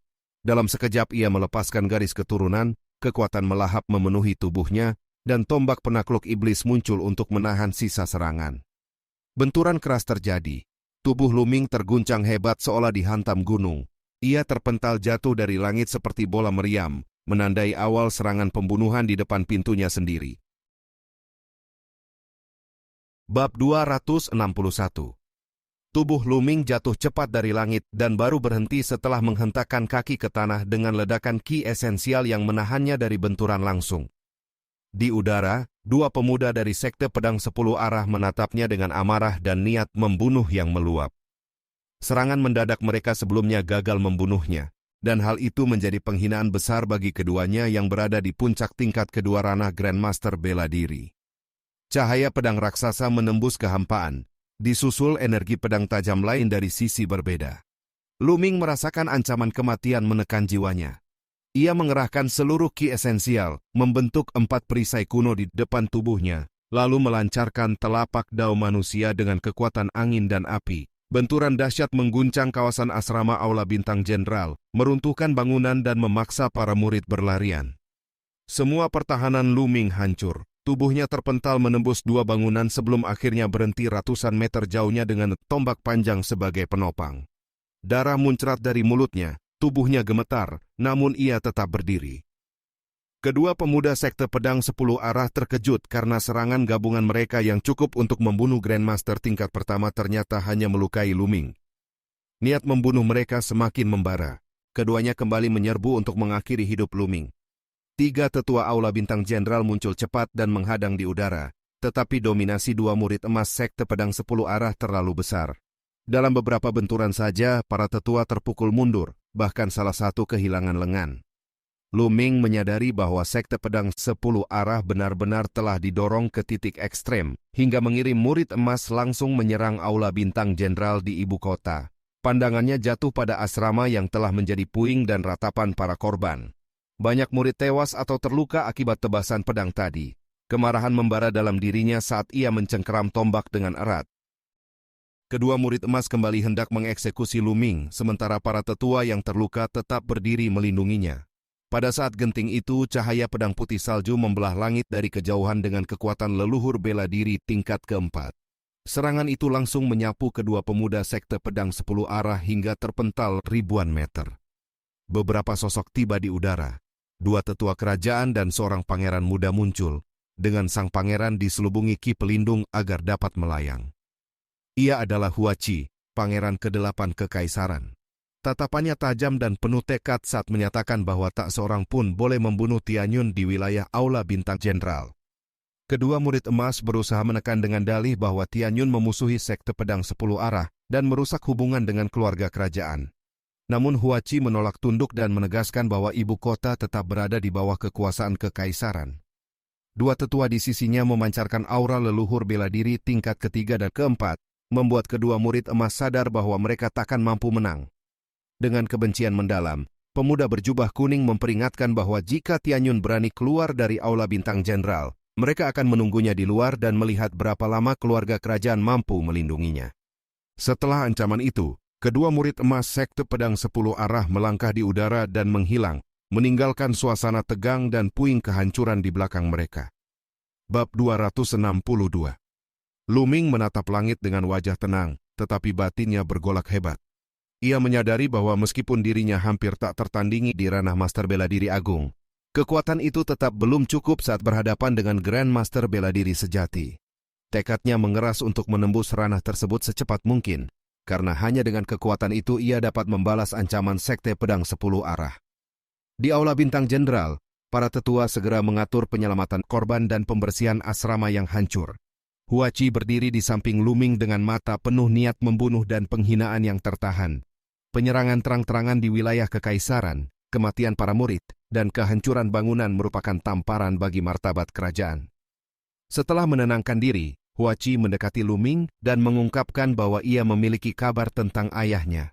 Hati Luming bergetar hebat. Harapan dan kegelisahan bercampur saat ia mengetahui bahwa ayahnya sebelumnya ditahan secara rahasia oleh sekte pedang 10 arah di wilayah utara ibu kota. Namun 7 hari sebelumnya, sekelompok orang misterius menyerbu tempat itu dan membawa ayahnya pergi. Informasi itu mengejutkan Luming. Tujuan kelompok misterius tidak diketahui, tetapi jejak mereka mengarah ke tanah terlantar. Sekte pedang 10 arah juga sedang mengejar ke sana dengan kekuatan penuh. Kecemasan Luming memuncak, mendorongnya ingin segera berangkat menyelamatkan ayahnya. Huaci menahannya dan mengingatkan bahwa dua murid emas sekte pedang 10 arah masih menunggu di luar Aula Bintang Jenderal. Ia kemudian menyusun rencana untuk mengalihkan perhatian mereka. Selain itu, Kaisar telah diam-diam mengirim 4 ahli ke tanah terlantar. Huaci menyerahkan jimat komunikasi jarak jauh kepada Luming agar ia dapat berhubungan dengan mereka ketika tiba di sana. Dengan rasa terima kasih mendalam, Luming menerima bantuan itu. Setelah setengah jam, Huaci kembali dan memberi tanda bahwa jalan telah aman. Luming mengenakan jubah hitam dan topi bambu sebagai penyamaran, lalu meninggalkan Aula Bintang Jenderal melalui jalan-jalan sepi menuju utara. Beberapa ruas jalan terlewati tanpa tanda pengawasan sekte pedang 10 arah. Namun saat kewaspadaannya mulai turun, sebuah sosok perempuan muncul di hadapannya dan menghalangi jalan. Gadis itu adalah Xienian King, jenius yang pernah bertarung dengannya di masa lalu. Meski Luming telah menyamar dan mengubah suara, Xienian King tetap mengenalinya. Ia memiliki indera penciuman istimewa yang mampu mengenali seseorang dari bau ki mereka. Penyamaran Luming tidak berarti apapun baginya. Xienian King datang dengan satu tujuan, yakni menantang Luming bertarung kembali untuk menuntaskan persaingan lama. Luming yang sedang tergesa menuju tanah terlantar menolak dan berusaha melewati. Namun Xienian King tetap menghadang dengan sikap angkuh. Luming akhirnya mendorong dengan telapak berisi ki sejati kuat untuk menyingkirkannya. Akan tetapi, Xienian King hanya bergerak sedikit dan memancarkan ki sejati yang langsung menetralkan dorongan tersebut. Luming terkejut menyadari bahwa setelah sekian lama, kekuatan gadis itu telah meningkat pesat hingga mencapai tingkat yang mencengangkan. Bab 263. Xienian King terkejut melihat kekuatan Luming yang melampaui perkiraannya. Ia justru semakin bersemangat karena merasa akhirnya menemukan lawan yang layak. Luming tidak ingin membuang waktu dan segera melesat ke langit menuju barat laut. Xienian King mengejar tanpa tertinggal, bahkan mampu bergerak di udara dalam waktu singkat. Keduanya meninggalkan ibu kota dan melaju menuju tanah tandus di perbatasan barat laut Kekaisaran Matahari Terik, wilayah luas yang membentang hingga perbatasan Kekaisaran Bulan Gelap dan Kekaisaran Zhao Berdarah. Perjalanan berlangsung beberapa hari dengan kecepatan tinggi. Saat ki esensial menipis, mereka berhenti sejenak untuk memulihkan tenaga lalu melanjutkan perjalanan. 4 hari kemudian, hamparan tanah tandus terlihat seperti raksasa mati yang terbaring di cakrawala. Wilayah itu tidak sepenuhnya gersang, tetapi dipenuhi pohon dan semak tanpa daun yang tampak tak bernyawa. Kesunyian mutlak menyelimuti seluruh kawasan, tanpa suara serangga maupun burung. Bahaya laten terasa di setiap langkah. Di tengah hutan tandus, seekor harimau hitam raksasa tingkat 2 tingkat 3 melintas. Tiba-tiba kabut hitam jatuh dari pohon tanpa daun dan menyelimuti tubuhnya. Kabut itu sebenarnya koloni semut halus yang tak terhitung jumlahnya. Dalam sekejap, harimau itu berubah menjadi kerangka sebelum kabut kembali menghilang. Pemandangan itu membuat Lu Ming dan Xian Yanqing semakin waspada terhadap keanehan tanah tandus. Setelah menempuh ratusan li ke dalam wilayah itu, 8 sosok tiba-tiba menghadang. Mereka adalah orang-orang sekte pedang 10 arah yang sedang melakukan pencarian. Pemimpin mereka seorang pria parubaya dengan kultivasi Grandmaster tingkat pertama, sementara 7 lainnya berada di puncak Master Bela Diri Agung. Mereka menyatakan wilayah itu berada di bawah kendali sementara sekte dan memerintahkan Lu Ming serta Xian Yanqing mundur. Lu Ming menanggapi dengan sinis lalu berpura-pura pergi. Namun pemimpin sekte curiga dan memerintahkan pembunuhan untuk mencegah kebocoran. 2 ahli tingkat 9 langsung menyerang dari belakang. Lu Ming dan Xian Yanqing berbalik serentak. Tombak Lu Ming menembus lawannya, sementara Xian Yanqing memenggal kepala penyerangnya hanya dengan satu gerakan. Sisa anggota sekte pedang 10 arah terkejut dan murka. Pertempuran pun pecah. Pemimpin Grandmaster tingkat pertama menerjang Lu Ming, sedangkan 5 ahli tingkat 9 menyerbu Xian Yanqing. Lu Ming justru bersemangat karena lawan Grandmaster tingkat pertama merupakan ujian tepat bagi kekuatan tempurnya setelah peningkatan besar selama kultivasi tertutup. Ia mengayunkan tombak panjang dan menyambut serangan dengan tekad penuh, siap mengukur batas kekuatannya di tanah tandus yang mematikan. Bab 264. Grandmaster bela diri parubaya dari sekte pedang 10 arah mencibir melihat Lu Ming berani menantangnya. Ia yakin satu tebasan pedangnya cukup untuk memenggal kepala seorang master bela diri agung. Namun tombak panjang Lu Ming bergetar dan menusuk dengan kilatan tajam yang langsung bertabrakan dengan cahaya pedang lawan. Benturan itu meledakkan gelombang kekuatan dahsyat yang justru menghantam balik sang Grandmaster hingga terpental puluhan meter dan mengukir jurang di tanah hutan tandus. Keterkejutan memenuhi pikirannya karena kekuatan seorang master bela diri agung mampu menandingi bahkan menekan dirinya yang berada di ranah leluhur bela diri. Lu Ming menyerbu tanpa memberi kesempatan. Tombak berkilau menusuk beruntun. Dalam 6 jurus saja, tubuh lawan tertembus dan terlempar. Serangan susulan dari atas menghantamnya ke tanah hingga membentuk kawah besar. Grandmaster itu tergeletak tak berdaya, darah mengalir dari mulutnya, seluruh tubuh lumpuh. Xian Yanqing muncul di samping Lu Ming setelah menyapu bersih 5 master bela diri agung lainnya.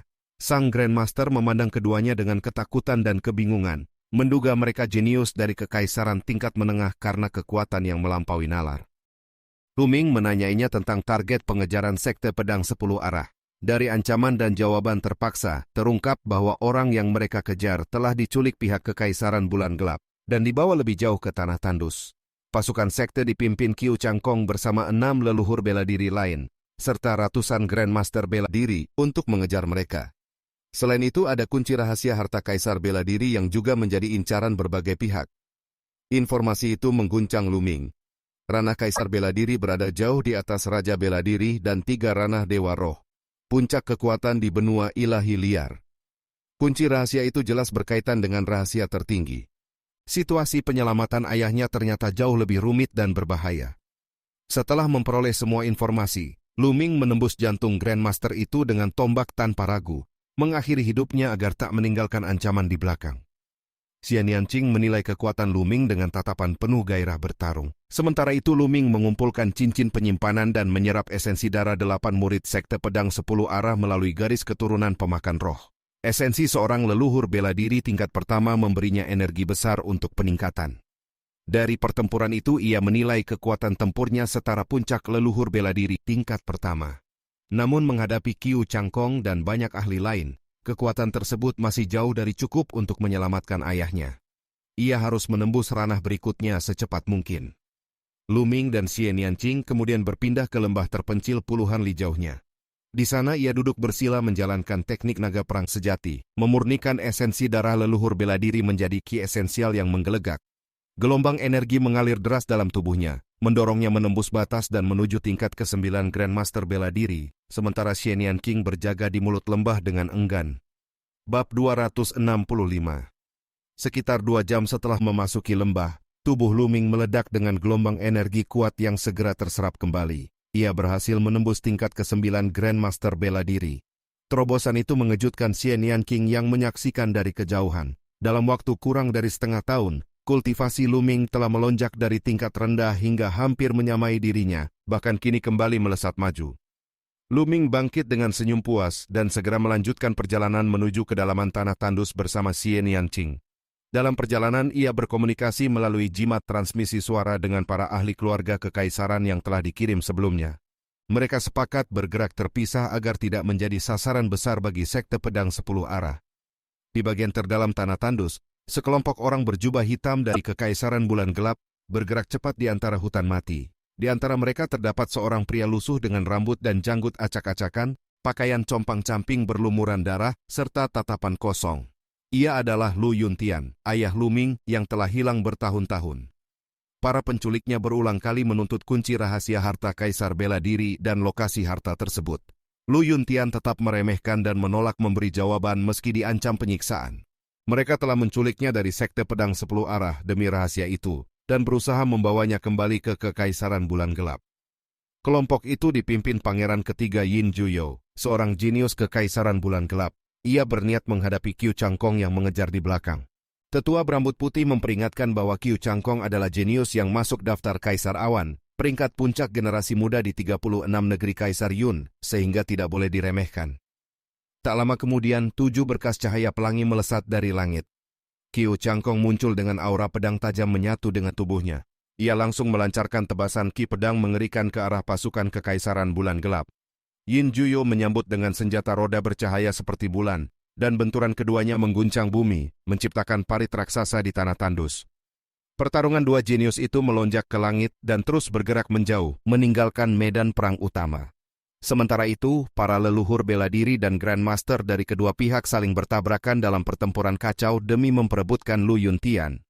Mereka berusaha menghindari melukainya karena ia adalah kunci semua tujuan. Pertempuran menjadi semakin sengit ketika bala bantuan sekte pedang 10 arah tiba. Energi pedang dan ki bela diri saling beradu di seluruh hutan mati. Di tengah kekacauan itu, Lu Yuntian justru terpinggirkan, dikelilingi perebutan tanpa ada pihak yang berani menyerangnya langsung. Di kejauhan, Lu Ming dan Xian King yang sedang melaju mendengar ledakan dahsyat mengguncang udara. Firasa Lu Ming langsung berubah tegang. Ia menyadari bahwa pertempuran besar kemungkinan telah terjadi di lokasi ayahnya. Tanpa ragu, ia mempercepat langkah menuju sumber ledakan, bersiap memasuki pusaran pertempuran yang menentukan nasib Lu Yuntian. Bab 266. Xian King bergerak secepat bayangan, menyusuri medan berbatu dan pepohonan kering hingga mencapai posisi Lu Yuntian tanpa menarik perhatian siapapun. Kabut hitam tipis menyelimuti tubuh pria itu, dan dalam sekejap sosok aslinya menghilang, digantikan ilusi identik yang berdiri kosong di tengah pertempuran. Dalam lindungan kabut, Xian King membawa Lu Yuntian keluar dari kepungan lalu kembali ke tempat persembunyian Lu Ming. Lu Ming menahan gejolak perasaannya dan segera memimpin pelarian. Dengan langkah terbang, ia dan Xian King melesat menembus hutan tandus, menjauh dari medan perang sebelum kedua pihak menyadari hilangnya tawanan mereka. Pesan telah dikirimkan kepada para ahli keluarga kekaisaran agar berkumpul di titik aman yang telah ia tandai sebelumnya. Setelah menempuh ratusan li, mereka berhenti di sebuah lembah sempit yang tersembunyi di antara tebing dan semak liar. Tempat itu terpencil dan sulit dilacak, cocok untuk bersembunyi dari pengejaran para Grandmaster yang mampu terbang. Di sanalah kabut hitam akhirnya memudar sepenuhnya, dan Lu Yuntian berdiri bebas untuk pertama kalinya setelah bertahun-tahun dalam belenggu. Keheningan menyelimuti pertemuan yang telah lama terpisah. Wajah Lu Yuntian yang kurus dan berjanggut menatap kedua pemuda di depannya dengan mata lelah namun waspada. Ia mengira mereka pemburu lain yang mengincar rahasia kaisar bela diri, sementara Lu Ming menatap ayahnya dengan dada berguncang oleh emosi yang tertahan selama 8 tahun. Saat identitas terungkap, jarak waktu yang panjang runtuh dalam sekejap. Lu Yuntian mengenali garis wajah putranya yang dahulu lemah dan sakit-sakitan, kini berdiri tegap sebagai pendekar muda.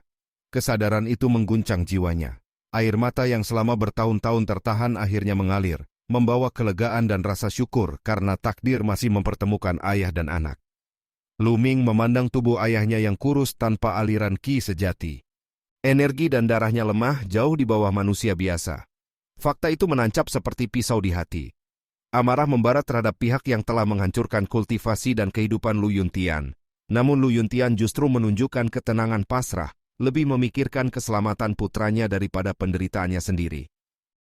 Dalam lembah sunyi itu, pertemuan kembali bukan sekadar reuni keluarga, melainkan awal dari beban baru. Lu Ming menyadari bahwa penyelamatan hanyalah langkah pertama.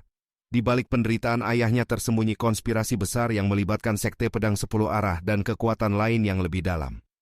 Tekad untuk mengungkap dalang dan memulihkan kehormatan keluarganya mulai mengeras di dalam dirinya, menandai babak baru perjalanan sang pewaris Kaisar Naga. Bab 267. Lu Yuntian pada awalnya ingin menahan diri dan membiarkan dendam berlalu demi keselamatan putranya. Namun tekad Lu Ming tidak tergoyahkan. Ia bersumpah akan membalas penderitaan ayahnya berkali lipat, bahkan 100 kali lipat, kepada siapapun yang menjadi dalang di balik kehancuran hidup Lu Yuntian. Setelah memastikan janji putranya untuk tidak bertindak gegabah sebelum cukup kuat, Lu Yuntian akhirnya mengungkap bahwa sosok yang paling bertanggung jawab atas tragedinya adalah Yi. Nama itu menjadi beban baru di hati Lu Ming, menandai musuh yang kelak harus ia hadapi. Sebelum percakapan berlanjut, 4 tetua keluarga kekaisaran tiba di lembah tersembunyi. Mereka adalah para ahli di atas alam Grandmaster yang datang menjemput sesuai pesan jimat transmisi. Rencana segera disusun untuk membawa Lu Yuntian kembali ke ibu kota secepat mungkin sebelum sekte pedang 10 arah menemukan tempat persembunyian itu. Namun bayangan pengejaran telah mendekat. Beberapa sosok Grandmaster sekte tampak melintas di langit, menandakan bahwa pencarian telah menyebar luas. Keadaan mendesak memaksa keputusan berani. Lu Yuntian berniat mengorbankan diri sebagai umpan, tetapi Lu Ming menolak keras. Ia memilih menjadi pengalih perhatian agar ayahnya dapat diselamatkan.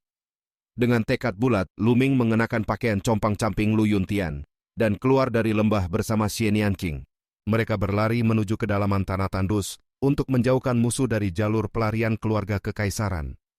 Strategi itu menyerupai jangkrik emas yang meninggalkan cangkangnya, meninggalkan bayangan palsu agar inti yang sebenarnya dapat lolos tanpa terdeteksi. Tak lama kemudian para ahli sekte pedang 10 arah menemukan jejak mereka dan mengejar dengan kecepatan tinggi. Lu Ming dan Xian Yanqing berpura-pura membawa tawanan, sambil memacu langkah hingga puluhan li. Para pengejar tingkat 9 tak mampu menyusul, tetapi para Grandmaster segera turun tangan dari udara. Kejar-mengejar berlangsung ratusan li menembus hutan tandus. Energi pedang menghujani dari langit, memaksa keduanya menangkis dengan perisai kuno dan teratai hitam iblis. Setiap benturan memanfaatkan daya pantul untuk melesat lebih jauh, mempertahankan jarak tipis dari kejaran. Akhirnya seorang tetua sekte tingkat 4 mendekat dan melancarkan tebasan mematikan yang menutup seluruh jalur. Pertahanan Lu Ming dan Xian Yanqing hancur berkeping, tetapi momentum ledakan kembali mereka gunakan untuk meluncur jauh ke depan. Pada saat itulah penyamaran terbongkar dan musuh menyadari bahwa Lu Yuntian telah lolos. Amarah tetua sekte meledak hebat, namun semuanya telah terlambat. Lu Ming dengan sengaja mengumumkan keberhasilan pelarian ayahnya, memastikan seluruh kebencian dan pengejaran terpusat pada dirinya dan Xian Yanqing. Dalam kejaran mematikan itu, Lu Ming merasakan langsung jurang kekuatan antara dirinya dan Grandmaster tingkat 4. Kesadaran akan kelemahan sendiri semakin tajam, namun tekadnya justru mengeras. Selama ia masih bernapas, pengejaran ini akan terus ia tarik menjauh, memberi waktu bagi ayahnya untuk mencapai keselamatan dan membuka jalan bagi pembalasan di masa depan. Bab 268. Tubuh Lu Ming dan Xian Yanqing sama-sama terluka parah setelah benturan beruntun dengan para Grandmaster sekte pedang 10 arah dan tebasan mengerikan Qiu Changkong.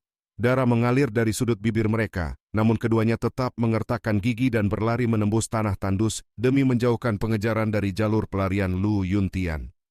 Ratusan li terlampaui hingga kabut merah darah pekat muncul di cakrawala. Wilayah itu diselimuti kabut tak bertepi yang memancarkan aura berbahaya.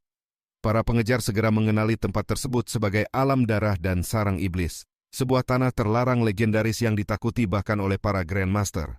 Seruan agar berhenti bergema, tetapi justru menegaskan bahwa wilayah itu cukup berbahaya untuk memutus jejak. Tanpa ragu, Lu Ming memutuskan menerobos masuk bersama Xian Yanqing. energi pedang para tetua menghujani dari belakang, namun benturan justru memberi dorongan tambahan pada pelarian mereka. Pada saat kritis, cahaya pedang sebening kaca melesat dari langit, kekuatan Qiu Cangkong melampaui semua pengejar sebelumnya. Lu Ming memadatkan 4 perisai kuno dan melancarkan telapak manusia yang dipadukan dengan angin dan api, sementara Xian Yanqing membangkitkan teratai hitam dan telapak iblis. Kedua serangan bersatu menghadang cahaya pedang, tetapi kekuatan itu tetap menembus dan menghancurkan pertahanan mereka. Tubuh keduanya terlempar jauh, memuntahkan darah, namun momentum hantaman justru membawa mereka menembus batas kabut. Dalam keadaan terluka berat, mereka memanfaatkan sisa tenaga untuk melesat lebih dalam hingga sepenuhnya lenyap di dalam alam darah dan sarang iblis. Para pengejar berhenti di tepi kabut. Bahkan Qiu Cangkong menahan diri karena legenda menyebutkan bahwa siapapun di bawah tingkat Raja Bela Diri yang masuk tidak pernah kembali hidup. Penjagaan pun ditinggalkan di luar, menunggu jika kedua buronan itu keluar. Di dalam wilayah terlarang, kesadaran Lu Ming dan Xian Yanqing pulih di tanah tandus tanpa kehidupan.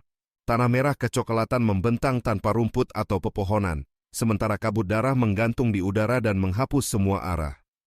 Tidak ada ki spiritual alami, hanya aura liar yang keras dan brutal. Keduanya menyadari bahwa luka mereka berat dan segera berhenti untuk memulihkan diri menggunakan kristal spiritual. Setelah setengah hari, kondisi mereka membaik dan perjalanan dilanjutkan dengan kewaspadaan penuh. Kabut darah semakin pekat seiring langkah maju, jarak pandang menyusut dari ratusan meter menjadi puluhan meter, menciptakan suasana terisolasi dan menyesakan. Keheningan mutlak akhirnya pecah oleh raungan samar di kejauhan. Suara itu bertambah banyak dan mendekat dari segala arah, menandakan keberadaan makhluk misterius yang bersembunyi di dalam kabut.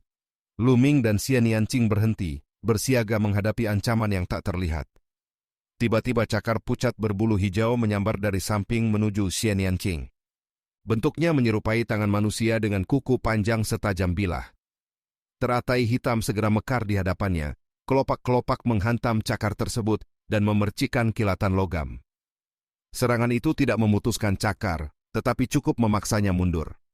Kabut bergolak dan sosok tinggi samar tampak sekejap sebelum lenyap kembali ke dalam merah pekat. Pertemuan singkat itu menegaskan bahwa alam darah dan sarang iblis bukan hanya wilayah terkutuk, melainkan sarang makhluk asing yang kuat. Terjebak di dalamnya tanpa arah dan tanpa jalur keluar, Lu Ming dan Xian Yanqing kini harus bertahan hidup di tanah terlarang yang bahkan para Grandmaster pun tak berani masuki. Bab 269. Alam darah dan sarang iblis menunjukkan keanehan yang semakin nyata. Di tengah kabut merah pekat yang menyesakan, Lu Ming dan Xian Yanqing meningkatkan kewaspadaan hingga puncak. Dari balik kabut, lengan pucat berbulu hijau kembali menyambar, kali ini mengarah pada Lu Ming. Tombak panjang berputar dan menghantam cakar itu, melemparkan sosok tinggi ke belakang dengan benturan keras. Raungan demi raungan bergema dari segala arah, sebagian dipenuhi keganasan, sebagian lain terdengar seperti jeritan penderitaan. Kabut bergolak dan sosok menyerang kembali. Bau darah menyengat sebelum tubuh itu sepenuhnya terlihat. Makhluk itu berwujud manusia raksasa dengan bulu hijau panjang, mata merah darah, dan taring tajam. Lu Ming menyadari bahwa makhluk tersebut adalah mayat berdarah, tubuh ahli bela diri yang mati di medan perang lalu berubah menjadi makhluk kebal senjata dan haus pembantaian. Tombak panjang menembus tubuh mayat berdarah, tetapi perlawanan terasa seperti menembus logam padat. Makhluk itu terpental namun segera bangkit kembali. Dalam sekejap lebih banyak mayat berdarah muncul, menyerbu tanpa rasa takut bahkan saling membunuh di antara mereka. Lu Ming dan Xian Yanqing mundur sambil bertarung. Serangan teratai hitam dan sapuan tombak api menjatuhkan beberapa makhluk, namun jumlah mereka terus bertambah. Yang terlemah setara Grandmaster tingkat tinggi, sedangkan yang terkuat hampir menyentuh ranah leluhur bela diri. Ketangguhan tubuh dan jumlah tak terbatas memaksa keduanya ke posisi bertahan. Pertempuran berlangsung lebih dari 1 jam. Ki sejati terkuras dan keringat membasahi tubuh mereka. Di tengah tekanan, Lu Ming menyadari kabut darah mulai menipis dan jarak pandang meningkat. Mayat berdarah di sekitar juga tampak berkurang, seolah keberadaan mereka bergantung pada kepadatan kabut. Harapan tipis muncul bahwa jika kabut terus menipis, serangan akan mereda. Namun harapan itu runtuh seketika oleh raungan yang mengguncang langit dan bumi. Dari kejauhan muncul sosok raksasa setinggi gunung berlari di tanah tandus. Tubuhnya menyerupai singa jantan raksasa, tetapi seluruhnya terbentuk dari darah yang mengalir.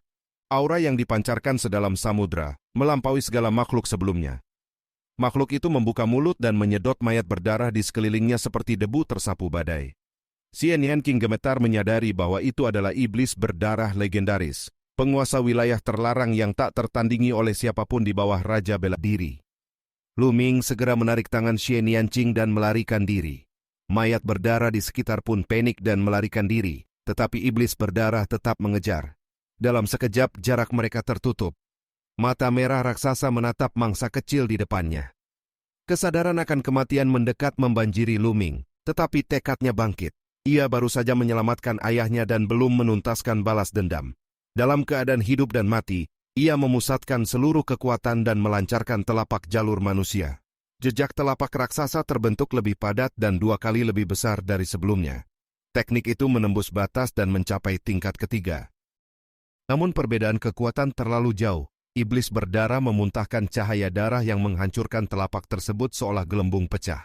Dengan raungan, makhluk itu menelan Lu Ming dan Xian Yanqing ke dalam mulutnya tanpa perlawanan. Di dalam tubuh iblis berdarah, keduanya jatuh mengikuti gaya hisap mengerikan. Xian Yanqing yang biasanya dingin kini pucat dan gemetar, menggenggam tangan Lu Ming erat seperti gadis rapuh yang takut tenggelam dalam kegelapan. Lu Ming memerintahkan untuk bertahan hingga detik terakhir sambil mengalirkan ki sejati melawan tarikan, tetapi kekuatan itu tak tertandingi. Mereka mendarat di ruang dalam yang lunak dan diselimuti kabut darah pekat. Kabut itu bersifat korosif, membakar kulit begitu menyentuh.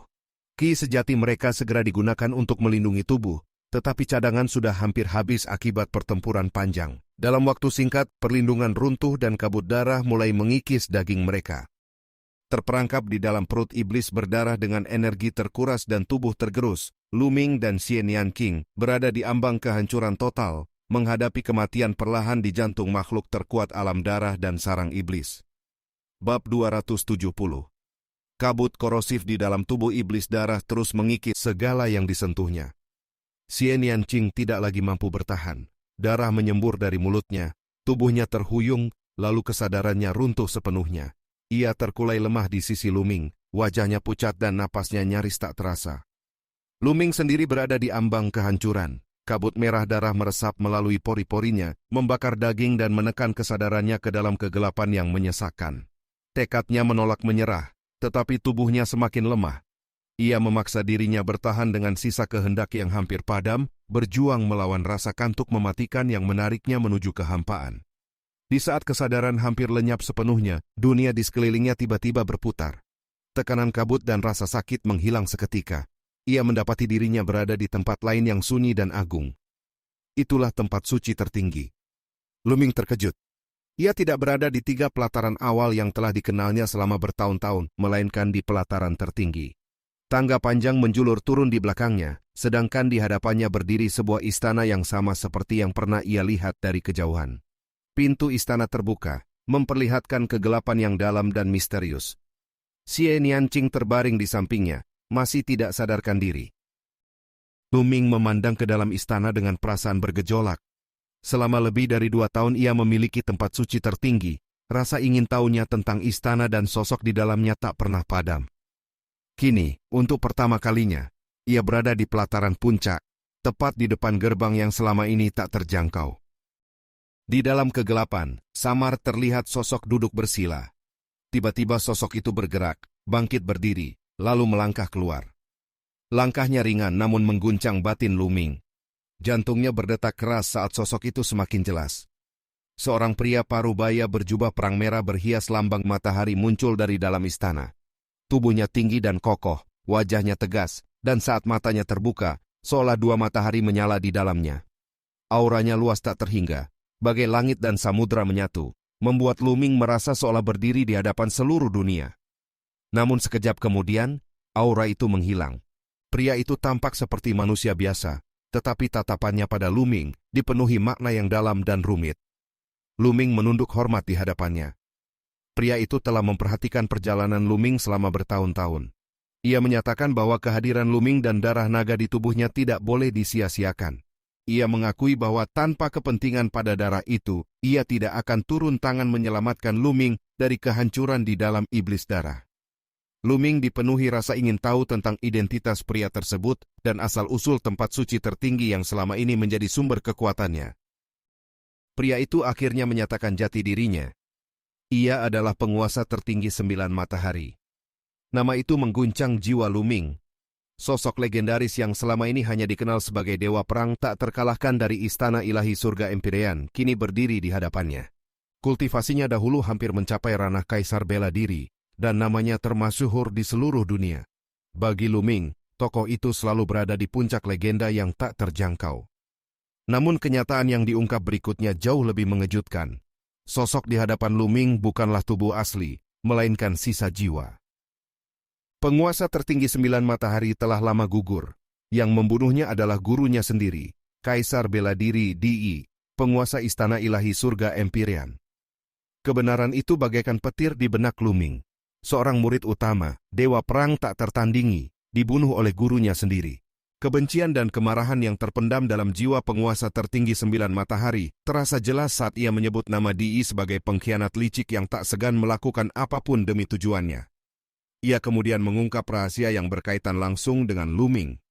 Garis keturunan yang terbangkit dalam diri Lu-Ming adalah garis keturunan 9 naga. 9 naga merupakan makhluk purba yang melampaui naga sejati bercakar 5. Jika naga sejati adalah penguasa langit, maka 9 naga adalah entitas yang lebih tinggi lagi, memiliki 9 cakar dan kekuatan yang tak tertandingi. Sepanjang sejarah dunia dikatakan hanya pernah ada 9 naga sejati. Reruntuhan 9 naga di benua padang belantara suci dipercaya sebagai sisa keberadaannya yang telah lenyap sejak zaman purba. Tempat itu penuh bahaya tak terbayangkan dan hampir mustahil ditembus. Namun penguasa tertinggi 9 matahari pernah menerobos reruntuhan tersebut. Di sanalah ia memperoleh 2 tetes sari darah 9 naga, harta tertinggi yang mengandung kekuatan garis keturunan paling purba dan menakutkan di dunia. Rahasia besar itulah yang kemudian menyeretnya menuju pengkhianatan dan kematian.